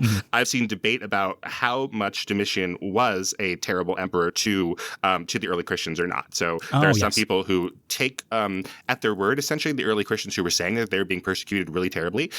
Nero, again, did persecute Christians. He was the first emperor who made that policy, essentially. Right. So was Domitian doing that? And the major source that I can see, based on some of these interpretations, are people like John. So are you sure? You don't have matching Roman histories that say oh yeah, Domitian was persecuting the early Christians, So other people have said that, yeah, maybe because they were heavily taxed, these Jews, especially in what we call the Holy Land now, they were being really highly taxed, and they might have, been reporting that as if they were being persecuted at the same level. Right. Which, that sucks. I mean, whatever. Having taxes always suck when you're being taxed. But if you're having a tax specifically because you are this oppressed minority in this faraway province, to a part of the kingdom you don't even believe that you should be part of, et cetera, that sucks. That feels like persecution. But essentially, calling that what Nero was doing is not necessarily, equal. It's like that joke. It's like, and then the barista said "Happy Holidays" to me, and I felt like I was being fed to the lions. Right? Yeah, exactly. So they weren't literally being fed to the lions or being crucified because they were Jews or because they were early Christians here.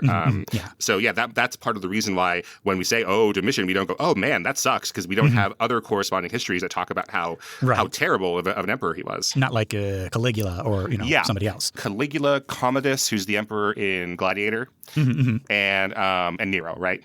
Right. Yeah.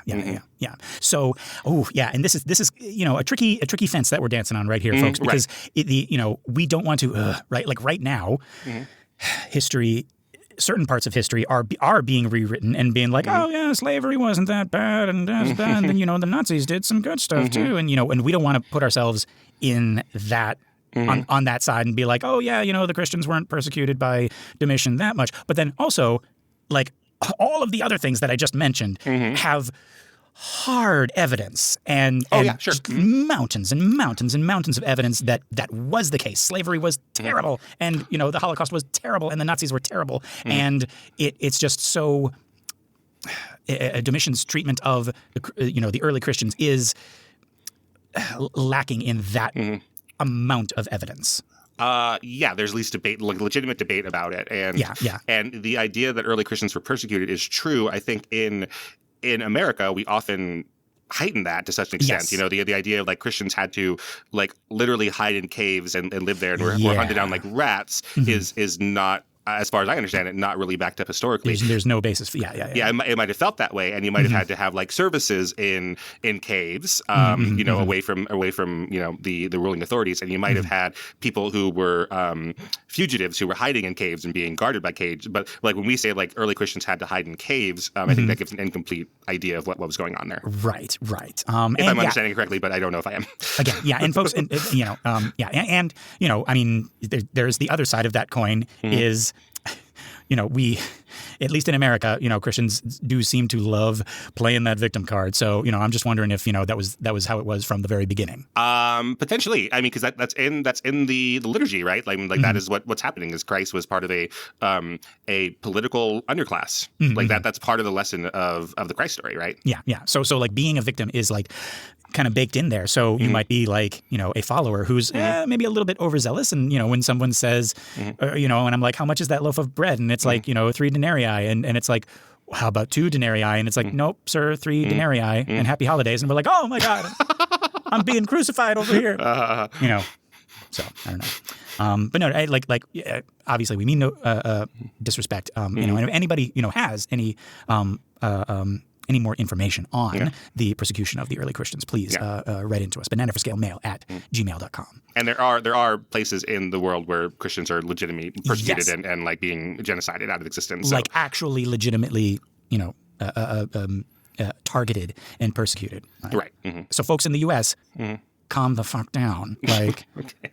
we're okay. Like, no. Like, I don't know if you heard it, Keenan, but we can say Merry Christmas again now. Did you hear? The good news?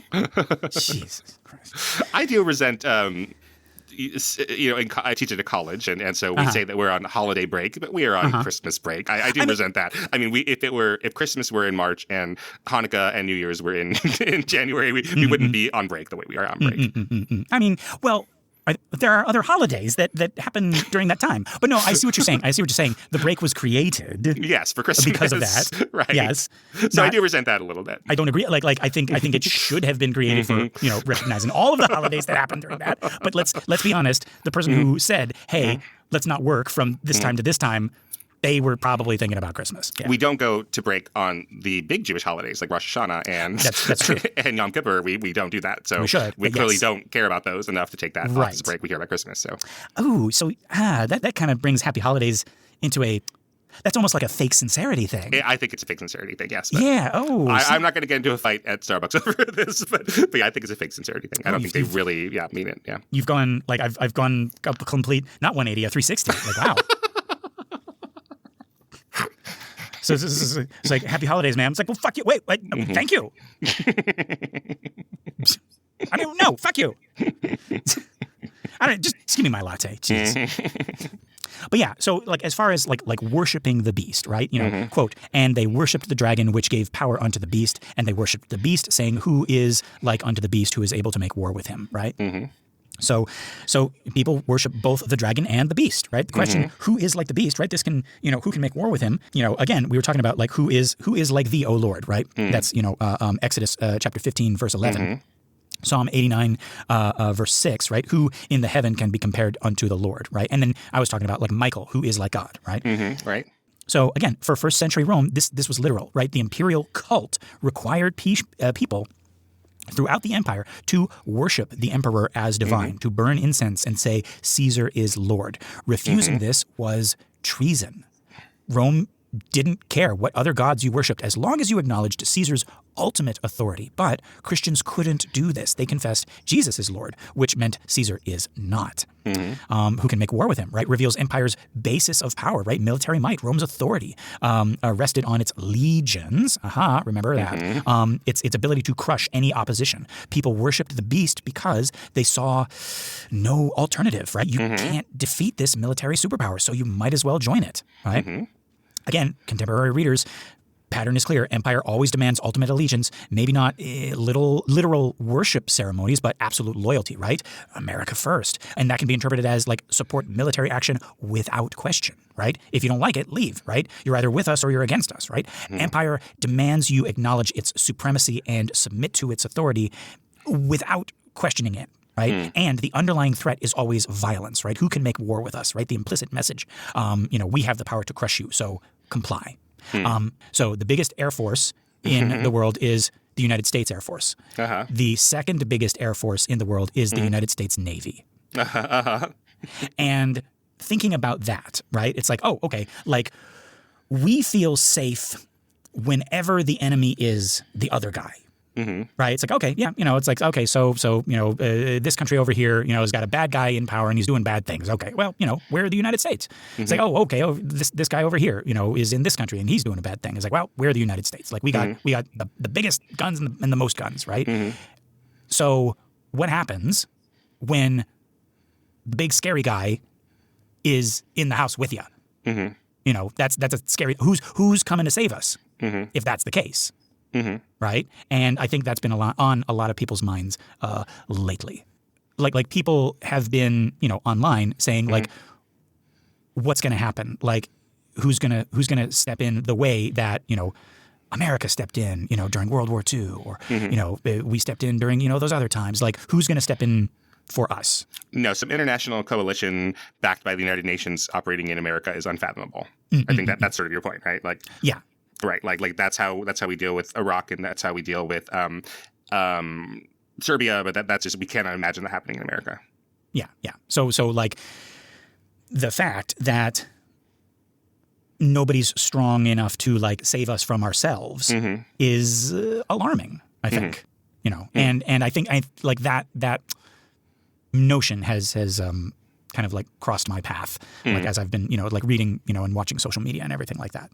Like what's going to happen, right? Because it's not like, you know, oh, you know, Canada will come and save us, or oh, you know, it's like that's not, because again, world's biggest air force and world's second biggest air force. So yeah, it's just something that a lot of people are worried about, right? And I think that talks to this idea that empire seems like this giant invincible beast, right? But yeah, this is why, you know, folks pledging allegiance to the flag, or, you know, treating national anthems as sacred, or making political leaders into like objects of devotion are dangerous, right? They're forms of beast worship, right? Some people think that, yeah. I mean, there are some religious sects that of Christianity that don't let their children pledge allegiance to the flag in the schools. Yeah. So like, you know, giving ultimate allegiance to, you know, empire rather than, you know, to truth or justice, or, you know, the things that like empire stands for. Again, like in my classes, we're looking at, you know, old photos, you know, in the history books, like during the time of Hitler, during the time of Mussolini, you know, but also like in North Korea, you know, and other places. And one of my students pointed this out. This is very like, it kind of made me stop and think. But they were like in all of these like you know, places with a dictator, or like a supreme ruler, you know, in all of these like authoritarian regimes, there's always like a huge portrait in the square, or like a huge statue of the guy, the living guy. And I was like, what do you mean? And he, you know, and the student was like, well, you know, like we have statues of Martin Luther King, or dead presidents. We have, you know, George Washington, or Thomas Jefferson, or, you know, whatever. Or we have like giant flags that, you know, that people will, you know, pledge allegiance to. But in all of these totalitarian, authoritarian, autocratic places, it's always the person who is still alive that, you know, they're pledging allegiance to. And I'm like, that's an interesting association. It's like, it's not like, you know, we're not, you know, the Nazis weren't, you know, pledging, they weren't heiling Germany. Right. You know, they were heiling Hitler, right? Yeah. Same thing with, you know, Mussolini, same thing with, you know, like all of those places. It wasn't like, you know, it's like, hail the Constitution, right? It was hail this person who is not dead and not a symbol, but like an actual living, breathing person. Right. The idea that the head of state is the state. Yes. Right. Like Louis XIV said, l'état c'est moi, right? Yeah. The state is me. Yeah. But yeah, so, you know, and then, you know, talking about that, right? The beast's power, his blasphemy, right? And there was given unto him a mouth speaking great things and blasphemies, and power was given unto him to continue 40 and 2 months, right? So the beast speaks great things and blasphemies, arrogant boasts, divine claims. Roman emperors claimed, you know, divine titles, right? Domitian, likely emperor when John wrote, demanded to be called Dominus et Deus, right? Lord and God. Augustus was declared son of God after Julius Caesar was deified. Emperors claimed to bring peace, right? Pax Romana, salvation and security, you know, attributes belonging to God alone. So yeah, so basically, right, empire blasphemes by claiming divine authority, by making itself the ultimate source of security, of meaning, right? By demanding allegiance that belongs to God alone, right? It blasphemes God's tabernacle, right, which literally means dwelling place, right, and those who dwell in heaven, right, perhaps, you know, meaning it attacks the community and of the faith, right, God's true temple, and also the saints, I suppose, who live in heaven, right? Yeah, and beast makes war on the saints and, quote, overcomes them, right? There's that word again, right? Nikesai, you know, conquers or defeats, right? So it's persecution that John's readers might have been facing. Rome is killing Christians, right? The beast appears to win, and so again, if you read this out of order, or out of context rather, then you're not, you know, understanding that this is meant to be temporary. And this is, again, part of John's message of like, hold on, like this could happen. You could die. You probably, at this point, John is kind of admitting like you might die before Christ returns. That could very well happen, and just hold on, right? Yeah, right. And yeah, for us, for contemporary readers, this describes empire's global reach, right? When empire dominates economically, militarily, culturally, there seems to be no alternative, no escape, right? An empire always makes war on those who refuse to comply, right? And those are the saints, right? Those committed to truth and justice, right? Empire must suppress dissent to maintain control, right? Yeah. Can we kind of skip a little bit ahead to, because you're talking about economic power? So, one of the beasts is the military power, political power, but then the economic one, because John's saying that you won't be able to sell or buy or have anything in the economy, right? Unless you have the mark of the beast. Yeah. So, okay, that all sounds very, mystical, supernatural here, but he has basically said that in his letters to the 7 churches, right? He's written to them that, like, hey, the reason that you are not glorifying Christ in the proper way is because you're putting, your sailing, your shipping, your marketing, or all that stuff ahead of Christ, and it's wrong, right. And like you think that it's this temporary thing. Okay, that's what we're doing just to get along, but that's putting you in the hole with Christ. Yes. That is because remember, like back in that time, like, to do business, you had to, like, business and religion were kind of like intermingled. You in had the same building sometimes, right? Literally, yeah. So it's like, oh yeah, I'll do business with you. I'll trade with you. Step over here to the altar and let's do a little service, and then we can do that, right? And I don't know, like, you can kind of like get into the minds of these early Christians and be like, well, yeah, sure. Like, it doesn't mean anything. I'll just right. Do I don't believe it. Right. Exactly. Yeah. Right. But it's also saying that, like, okay, so like if you're reading it out of context, as we have done before we went into this, like, it's like, wow, this mark of the beast, but this is talking in future tense. But John has said this is already happening. Like, you were already what's the word? Collaborating with Rome. You're already collaborating with the beast, right? Yeah, you're in bed with the beast right now. You're right. You're like all of your, and that's, remember, specifically, that's what he was calling out those posh churches for. Right. It's like yeah, you guys got like your buildings look nice and and your priests are well fitted in fine garments and silk and everything like that. So you think you're like the best church, but like you got all of it. That's dirty money. You got all of that from participating in the Caesar cult. Right. You say you're a synagogue, right? But you are following, again, like you look like on the outside a proper Christian, right? You're gentle and you're saying all the right things, but you are dealing with Satan, right? Yeah. So just to be very blunt about it, you say that, all this commerce you're doing with through Rome by hailing Caesar instead of hailing Jesus, right? Like, that is going to get you all this wonderful stuff for your community. And that is like what the Antichrist is doing. Exactly. Right. So you're going to be comfortable, but you've lost your faith. You've lost your way. Right. Yeah. But yeah, okay. So it's like if not comply, then resist. Right. But John is saying, no, don't do that either. Right. So if any man have an ear, let him hear. He that leadeth into captivity shall go into captivity. He that killeth with the sword must be killed with the sword. Here is the patience and the faith of the saints. Right. So this is a direct instruction about how to respond to the beast, right? The meaning is debated, right? Because the grammar is tricky, but the point is clear, right? Those who use captivity will be taken captive. Those who kill with the sword will be killed with the sword. This is karma. This is justice, right? But it's also instruction. Here is the patience and the faith of the saints. And in there, there's this word, pistis, which means faith or faithfulness. It means trust, right? So John is saying, don't fight the beast with the beast's weapons. Don't take up swords. Don't use empire's tactics or violence or domination to resist empire, right? That's not how you overcome. If you kill with the sword, you will be killed by the sword. You become part of the cycle of violence, right? If you use captivity or imprisonment, you'll end up a captive yourself, right? Or I guess you already are, right? Right. I mean, that sounds crazy when you're talking about a giant dragon, and fighting against that, but that is not dissimilar. Just hug the dragon. Right. Hug it out. Yeah. But it's not dissimilar at all from what Christ said about, letting the things that belong to Caesar be rendered unto Caesar and letting the things of Christ. And then also, Christ talks in violent terms, but he doesn't say that the follower should be violent. He says that he will be a new kind of violence, like he will bring a new kind of sword. So his love will smite, I guess. Yeah, his love and his passion and his refuting of all of what they're doing. But yeah, he doesn't call for actual violence. So and then I think later on when John's God and Jesus get violent, I think it kind of blurs. But maybe you'll change my mind about that part. Yeah. I mean, I think I'm holding on to this like kind of like empire interpretation is helping me. But like no, like you were saying, like even when Peter, he rises up and he cuts that centurion's ear off, right? Right. Jesus is like, don't do that. Right. He's very disappointed in Peter. Right. Yeah. This is right when is this when he says, "Get behind me, Satan"? Yeah. Like he calls him Satan right there. Yeah. Yep. So that is the way of Satan is violence. Right? So instead, the saints must use hypomene or pistis. They must be patient. They must endure, right?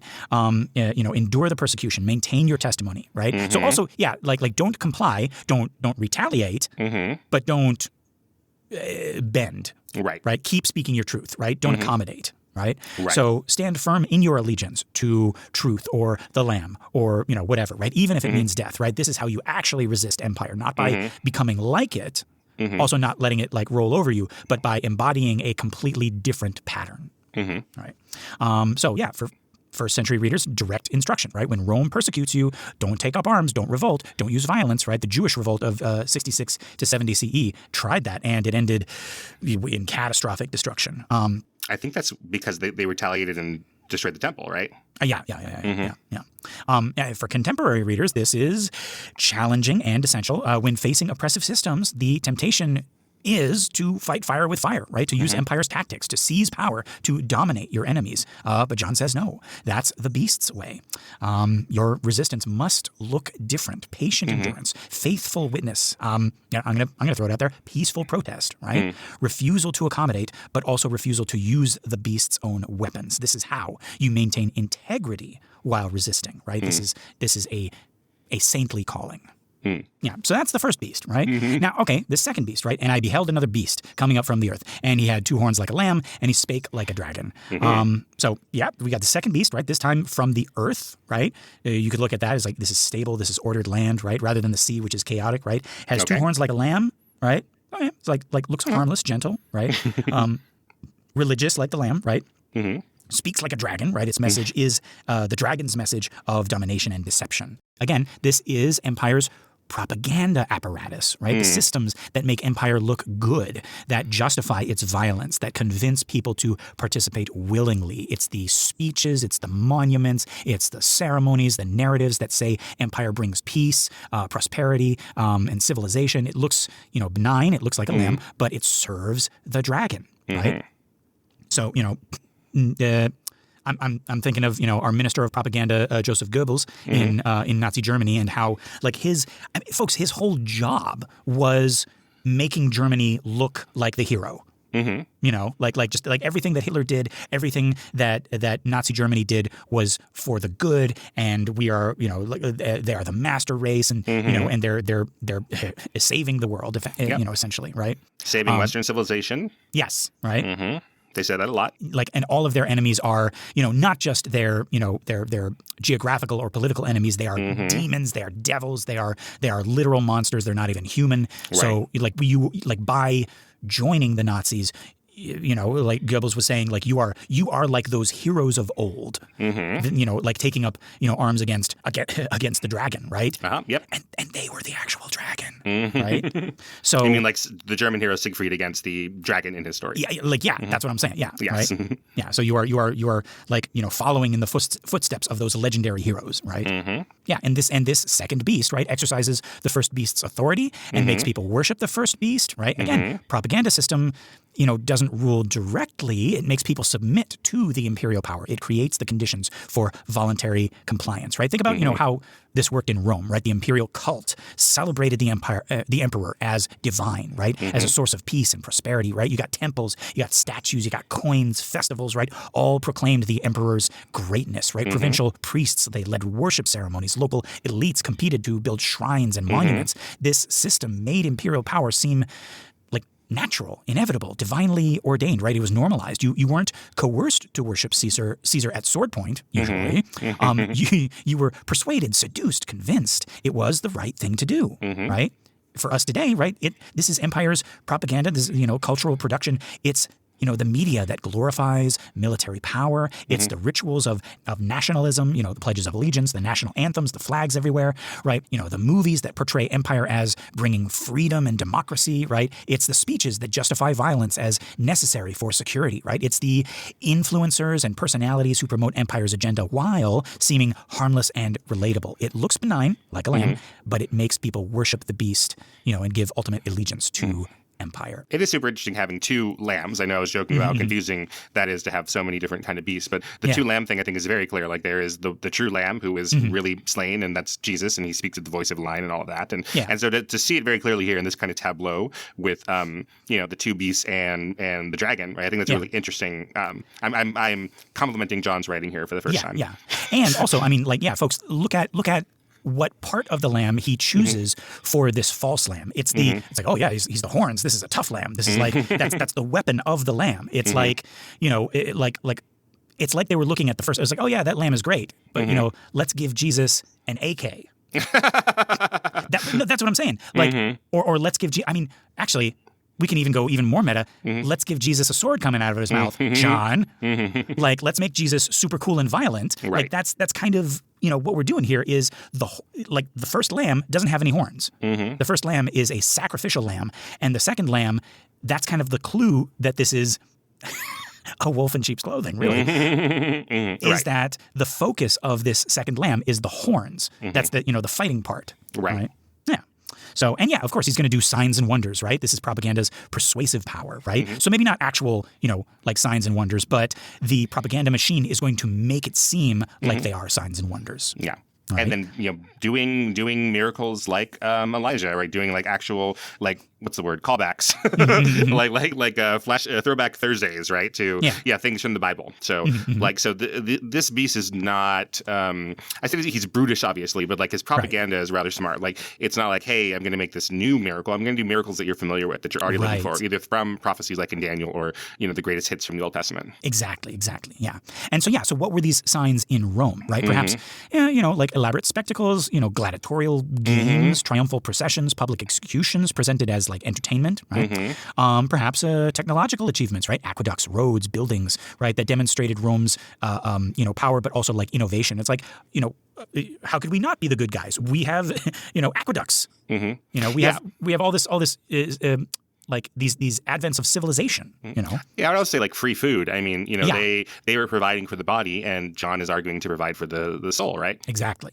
Yeah. Right. And like all these signs, right, convinced people of Rome's greatness, right? Its divine right to rule, right? But the second beast deceives through like all these impressive displays, right? People are convinced by the spectacle, the show, right? We were talking in last week, about how the devil is all smoke and mirrors, right? It's like, isn't this impressive? Look at all this stuff, right? This must be right. Look how successful Rome is. Look how powerful it is, right? For us today, right? This is how propaganda works, right? Empire creates impressive spectacles, military parades, shows of force, technical achievements, displays of wealth and power.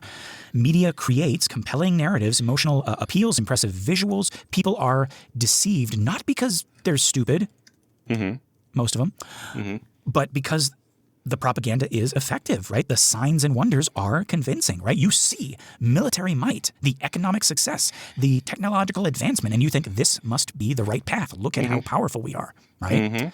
An image, icon is the word in Greek, right? Of the beast is made, right? And given like breath or spirit, right? Pneuma, made to speak and kill those who won't worship it. In Rome, this is clearly about, the emperor statues and the imperial cult, right? Every city had statues of the emperor. The cult involved ceremonies, before these statues. Refusing to participate, to, burn incense, to say Caesar is Lord, was treason. It was punishable by death, right? The statue speaking might refer to like priests speaking on behalf of the emperor's image, right? But more broadly, this image of the beast is empire's representation of itself, the idealized version it wants you to worship, right? This image isn't reality, it's propaganda. Rome portrayed itself as bringing peace, law, civilization, right? The reality was violence, exploitation, oppression, but the image was compelling, right? Think of all the, like, go and look up the propaganda associated with Germany during Nazi Germany, like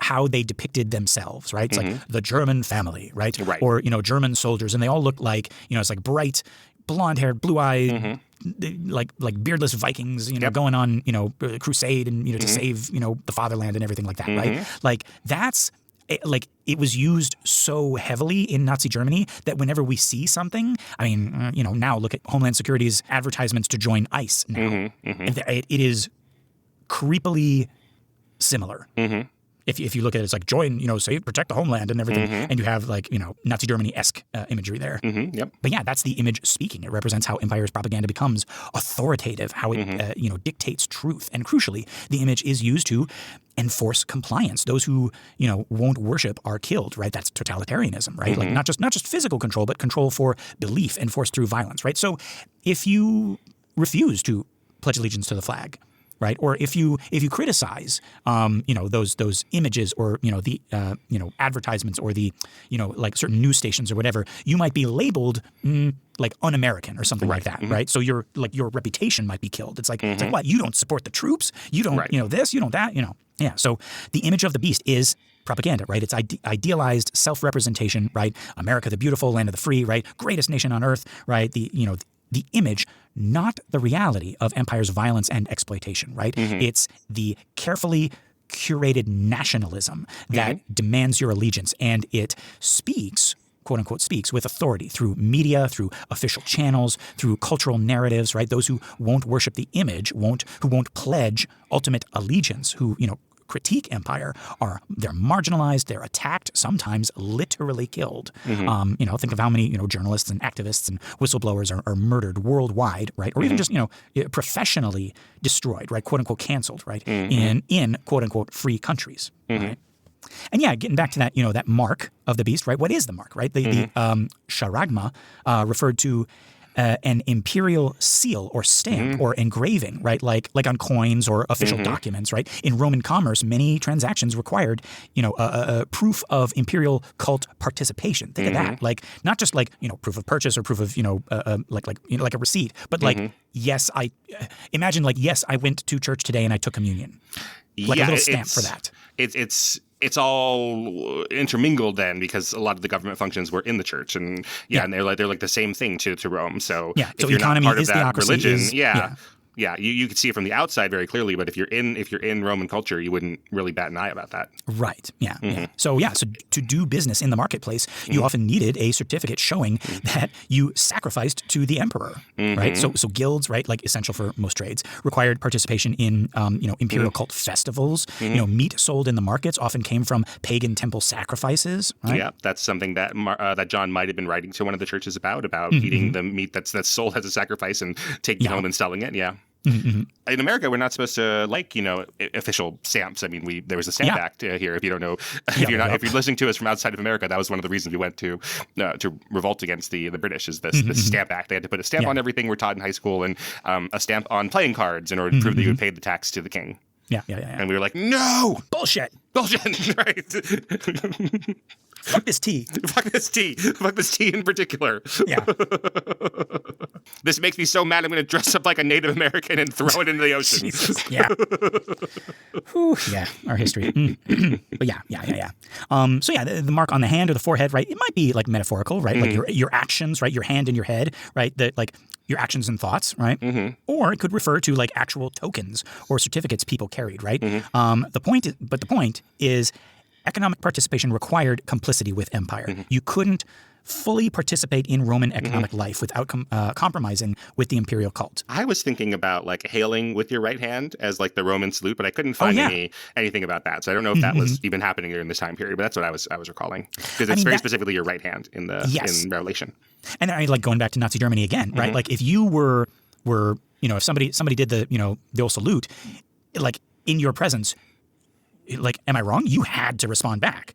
Yeah, have you seen Taika Waititi's Jojo Rabbit yet? Yes, I have. Yeah, and there's this just ridiculous scene that's like 3 minutes of the police inspectors coming over, and they're joined by their colleagues who are late, and so it's like there's like 9 people there, and it's like 3 pages where all the dialogue is Hail Hitler, because every time somebody else comes in, Hail Hitler, Hail Hitler, Hail Hitler, Hail Hitler, oh Hail Hitler, Hail Hitler, Hail Hitler. Just the ridiculousness of that system. Yeah, but you could not move on with the rest of the conversation until you had done it to everybody in the room.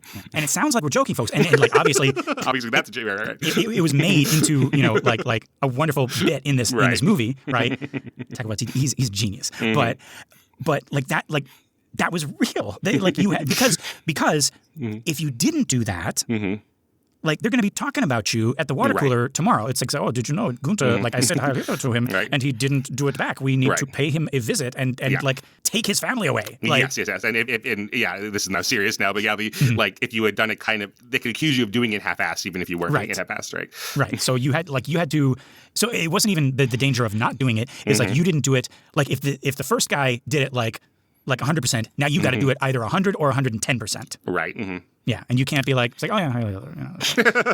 And it's kind of part of the mythos. I think it's only sort of partly true, but that's part of the reason that they broke the Nazi codes with the Enigma machine at Bletchley Park. You know this story? So do you know? Yeah. So they're they're getting all these coded messages, and the Enigma machine would change codes every single day, right? And then so part of the legend, I think it's a little more complicated than this, but is that they figured out that there'd be certain phrases that would be in most of the communiques, and one of them would be Heil Hitler. So even if they were changing the code, if they were to look at certain letters that were always sort of in similar spots, they would be Heil Hitler, usually at the end of the message. Well. Hoisted by your own petards. Huh. Yeah. Wow. See, and that's just an example of Empire's like own system working against itself. Right. The silliness of it. Yeah. Yes. Yeah. But this created an impossible dilemma for early Christians, right? Refusing to participate in imperial cult. You can't conduct business. I mean, it sounds like you can't even survive, right? You can't buy certain foods. You're excluded from economic life. But like if you participate, that's worshiping the beast, right? You're betraying your allegiance to Jesus, right? In your spiritual life, right? Exactly, right? So for us today, this is how Empire uses economic coercion to enforce compliance, right? You want a job? All right, well, you need to comply with Empire's demands, right? Maybe that's pledging allegiance. Maybe it's like staying silent about injustice, right? Maybe, like racism or sexual harassment at work, something like that, right? It's like, like think about your position in this company, Johnson. Like you saw me say something nasty to that girl over there, but you don't want to be in trouble, so just keep your mouth shut, right? That type of thing, right? Maybe it's participating in systems that are exploitative, right? You want to do business, you need to participate in Empire's economic structures, even when they're based on exploitation and violence. Right? So this mark isn't necessarily a literal physical thing, right? It could be, right? Like, think about how many, systems require like ID or documentation, right? Digital, footprints or whatever. But the reality is that economic survival often requires complicity, right, with Empire. You can't buy or sell without, the mark, right? That's the choice between integrity and survival, that Empire unfortunately forces on people, right? And so think about, how many people stay silent about like injustice because speaking out would cost them their job, right? How many participate in exploitative systems because, opting out would mean poverty, right? This is the whole necessary evil thing, right? How many compromise their values to maintain economic security, right? That's the mark of the beast. The death of your family. I mean, the survival of your family lines, right? I mean, like you're like, okay, that's so important. I'm going to make these little compromises, and then at the end of the day, you've compromised everything. Without realizing it necessarily, unless it's a wake-up call from a prophet or a writer like John. Yeah. But we keep talking about this beast. We've talked about Nero, and we've talked about like other people who might be the beast, and or the Antichrist or whatever, right? But it's not, about Nero individually, right? The number is of a man, right? It's human, not divine. 6 is 1 short of 7, right? That's completeness, because and there you go. And 6 is 1 short of 7, you were saying? Yes. Hold on, let me. No, that I know. That's easy. Yes. Okay. Right. 666 is triple incompleteness, right? Humanity trying to be God, but always falling short, right? It's Empire's grandiose claims, crashing against its human limits. Yes. So we started an hour late today, which is fine. It allowed me to look up the mathematics of 666, and one of the reasons why people feel that maybe it is perfect as the devil's number is it is a triple triangular number. A triple triangular number. All right, so next week on the no. So what that means is a triple triangular number. So a triangular number is so the triangle of 2 is 1 plus 2. That's 3. And so if you make little dots. Wait. God, I feel so fucking stupid today. Well, I might not be describing it very well, but okay. So if you take 3 and you put them into little rows with dots, right? You'll make a little triangle with 1 dot in the first row and 2 dots in the second row, right? Yes. Yes. So the first row is 1. The second row is 2. And so the answer to the triangle of 2 is 3. Okay. Okay, so the triangle of 3 is in the top row, 1 dot. In the second row, 2 dots. In the third row, 3 dots. And that answer is 6. Okay. There are 3 dots there. I trust you. So if you do Folks, that, okay, yeah. Like this is our second episode. First we did Every Minute of Everything Everywhere All at Once, and Keenan made me feel real dumb, and now this is the culmination of that. yeah. So if you're playing like the golf tee game in Cracker Barrel or Chinese checkers, and you had a Chinese checkerboard that went on to infinity, you would make a triangle that way. So if you do this. If you do this for the number 6, you would get in the first row 1, and then 2, and then 3, and then 4, and then 5, and then 6, and that should add up to 36. So 6 is a triangular, or so 36 is a triangular number. And then if you do the triangle of 36, that is, you draw 36 rows, 1, 2, 3, 4, and you add up all those numbers, you will get 666. So for people who... I feel like this needs to be a visual, but yes. I could be doing this very poorly. Okay. But so take it from me for now that 666 is a double triangular number because 6 triangled is 36 and 36 triangled is 666. So for people who give a shit about any of that, that is a bad thing because triangular numbers are evil and pointy, and they are, as you say, incomplete. They are not up to 7. I cannot tell where your joking begins. I'm not joking. And your seriousness. That's no joke, man. That's the real deal. You said, like, but don't take my word for it. Don't take my word for it. Draw yourself a graph. Yeah, my boyfriend Mark came around for the course. Like, no. It's like yeah, in the Cracker Barrel peg game, or Chinese checkers. That's how you do triangles, right? Okay, all right. Anyways, there is no joke except that it's all mumbo jumbo. Okay. But people who believe in it say that because these are triangular numbers are incomplete. They're not perfect. So it's going along with your idea that 7 is perfect and 6 is bad. Gotcha. Okay. There we go. This is numerology, yes? Well, triangular numbers are a real mathematical concept. Oh, fuck. See, I was about to be like because there is, numerology, which I don't ascribe to, is like yeah, okay, I don't want to offend people, but like from an outsider's perspective, I was like, oh, this is like I'm not doing math with these numbers. I'm doing like incorrect illogical math with these numbers. Right. And I thought that's what but you're saying triangle. Oh god, this is stuff that like I would be given a test for and I would fail. Yeah, real statisticians care about triangular numbers. Let's see if... Well, good for them. There we go. Look at that. There we go. I should have given that to you, but I can't give it to the listeners. You see this? 1 makes a dot. 2 makes a triangle of 3. 3 makes a triangle of 6. Folks, Keenan has just pasted an image into the Google Doc, and it's like the heavens have opened. It's a real thing. You see how this would have value as a mathematician, right? Yes, okay. Oh, God. Like this I'm sure like engineering and statistics, like this would matter. Well, there we go.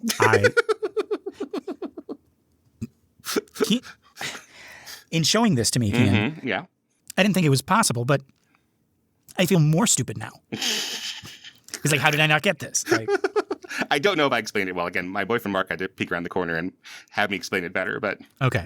Yeah. Now I get it. But it solves the problem of if you're at a party... evil? No, it doesn't. If you're at a party, how 5 people... Of getting people to talk to you, yes. How many handshakes will there be? You solve that with triangular numbers, so I understand that now. I see. Okay. Great. I am so thankful for all the mathematicians in the world who can understand and use this stuff. It is like sorcery to me. But yeah, they are... Well, they're all beasts. Let's burn them. No. The answer is 10 handshakes. You didn't ask. Oh, but sorry. If there are 5 people at a party, there are 10 handshakes. You know what my answer is? What? None, because I'm at home. I'm watching Netflix. Do my podcast about the devil. Yes. You all should listen to it. Yeah. All right. But yeah. All right. Well, okay. Well, let's finish this up with a few more numbers because we got this two beast system, right? So this is what makes chapter 13 so brilliant, folks. Right? John shows us that empire operates through two systems working together, right? Beast from the sea and beast from the earth, right? So we got beast from the sea. That's military, political power, right? And beast from the earth, that's propaganda and like the religious system, right? These two work together, right? Military power alone would create constant rebellion, right? Propaganda alone would lack enforcement, but together they are devastatingly effective. Propaganda makes people want to comply. Military power forces those who resist to comply. So again, first century Rome, the legions, right, conquered and controlled. I don't know why I keep on saying, like, you know what I'm talking about, right? It's the demon legion, right? Forces, the imperial cult, right? This is the beast from the earth. The legions are the beast from the sea, and the imperial cult is the beast from the earth, right? For us today, right, in contemporary America or any empire, right, military might is the beast from the sea, and cultural production, media, nationalism, that's the beast from the earth, right? Convincing citizens that, this is right, this is good, this is necessary, right? That's how empire works, right? It's not just the violence. It's violence plus propaganda, right? Hard power plus soft power, coercion plus seduction. Understanding this two-beast system. It sounds funny when I say it like that. It's a two-party system, two-beast system. Yeah, I think you're thinking of the beast with two backs. Yeah, there we go. Right. You should check out my two-beast system, baby. Come back to my place. Yeah. Yeah. 7 heads and 10 horns. Oh boy. But no, you also have to resist the propaganda beast, right? Cultural narratives, the economic pressures that make empire seem inevitable and good, right? Again, I keep on seeing this on social media now. It's like, do not normalize this. This is not normal. This is and again that was late into Nazi Germany, that like all of that was normal. That was like the normal thing, and that's the scary part of it, right? Like, because you're going to wake up one day and it's like, oh, when did we stop caring about the people being taken to the camps, right? And we can't pinpoint today, but it's just like this barrage of like today, here's a new bad thing, and here's a new bad thing, and here's a new bad thing, and it's like, okay, well, I guess just like every day is going to be bad, right? Yeah, but bottom line, like, this is John's expose of how empire works, right? Specifically first century Rome, but the pattern applies to any authoritarian system. The beast from the sea is imperial political power. Rome's legions, its emperors, right? 7 heads and and all that, right? And the beast from the earth is the imperial cult, right? The propaganda, the propaganda machine, system that makes people worship empire voluntarily through spectacles, cultural narratives, religious ceremonies, right? This image of the beast, right, is empire statues and empire's idealized self-representation, right? The mark is the reality of economic coercion, right? You couldn't participate in Roman commerce without certificates proving imperial cult participation, right? Just like today, you often can't participate economically without complicity in empire's systems. 666 is gematria for Nero Caesar in Hebrew, identifying him as the archetypal beast emperor. But more broadly, it's the number of humanity, right? Triple sixes, triple incompleteness, empire, claiming divinity while remaining fundamentally human and limited. The two beasts work together, right? Hard power and soft power, right? Military power and propaganda combining to create totalizing control. John's instruction is don't fight the beast with violence, right? Don't worship it. Don't take the mark, but continue speaking your truth. Yeah. All right. Whew. Very good. We have a lot of stuff here, and we've gotten to the big boys as far as our devil imagery is. So we've experienced a lot of that now, but we're going to see what happens to the devil in Revelation. And like we've said a couple of times, we'll have to come back to some of these ideas. I mean, they are bigger than Revelation, right? Yes, they have kind of become their own thing, right? 666, the beast, and all that stuff. The dragon, great dragon, and the Antichrist and the false prophet, right? So notice we keep on talking about Antichrist. We haven't talked about like a son of the devil or anything like that. Like that has not come up, right? Right. So next time we look at Revelation, we're going to have some grapes and some wrath. So, Yep. But before that, we are going to look at some of the famous paintings by William Blake, The Great Red Dragon and the Woman Clothed with the Sun, and like all of that kind of like that series of paintings depicting the recent chapters that we've looked at. Yeah. And you're going to see that dragon don't look like a dragon. I personally think. The lamb looks like a lamb. Lamb looks like a lamb. And the woman clothed with the sun looks like a woman clothed with the sun. Right, spot on. And the red dragon is like teabagging the beast at some point. He's kind of red. Well, we'll talk about it next week. Yeah. We'll talk about it next week. Yeah. And Ray Fiennes will be with us. No, he won't. We're kidding. He'll be with us in spirit. Mm-hmm. All right. But yeah, folks, this has been another episode of The Devil's Details. I've been Lester Ryan Clark. You can summon me on all the socials as Lester Ryan Clark. And I've been Keenan Diaz, and you can invoke me on Letterboxd or Instagram as Howdy Keenan. Yeah. Find more of our shows and other really cool podcasts at truestory.fm, or you can drop us a message at Banana for Scale Mail. That's mail@gmail.com. We got our Facebook listener group, Banana for Scale. That's community for all of our shows, including this one. It's a private group, but just request to join, and we'll let you into the infernal family. If you want more, consider joining us at truestory.fm/join and look for Banana for Scale. That's us. You get bonus episodes of all our shows, access to our Discord, and you get your episodes a week early and ad-free. Pretty cool. Just $5. I am aware of the irony of us asking you to subscribe to us and give us money after we just talked about complying with the cult of Caesar. But trust us, we look like lambs. We're the good guys. Bah. Yeah. Wouldst thou like to live deliciously? We're not even asking for your souls. Just give us a 5 pentagram rating on iTunes or Spotify or wherever you listen to our show. That and sharing the show by word of mouth or on social media is going to help our little podcast grow and find more cool people like you. All right, folks. Until next week, love and hisses. Mwah.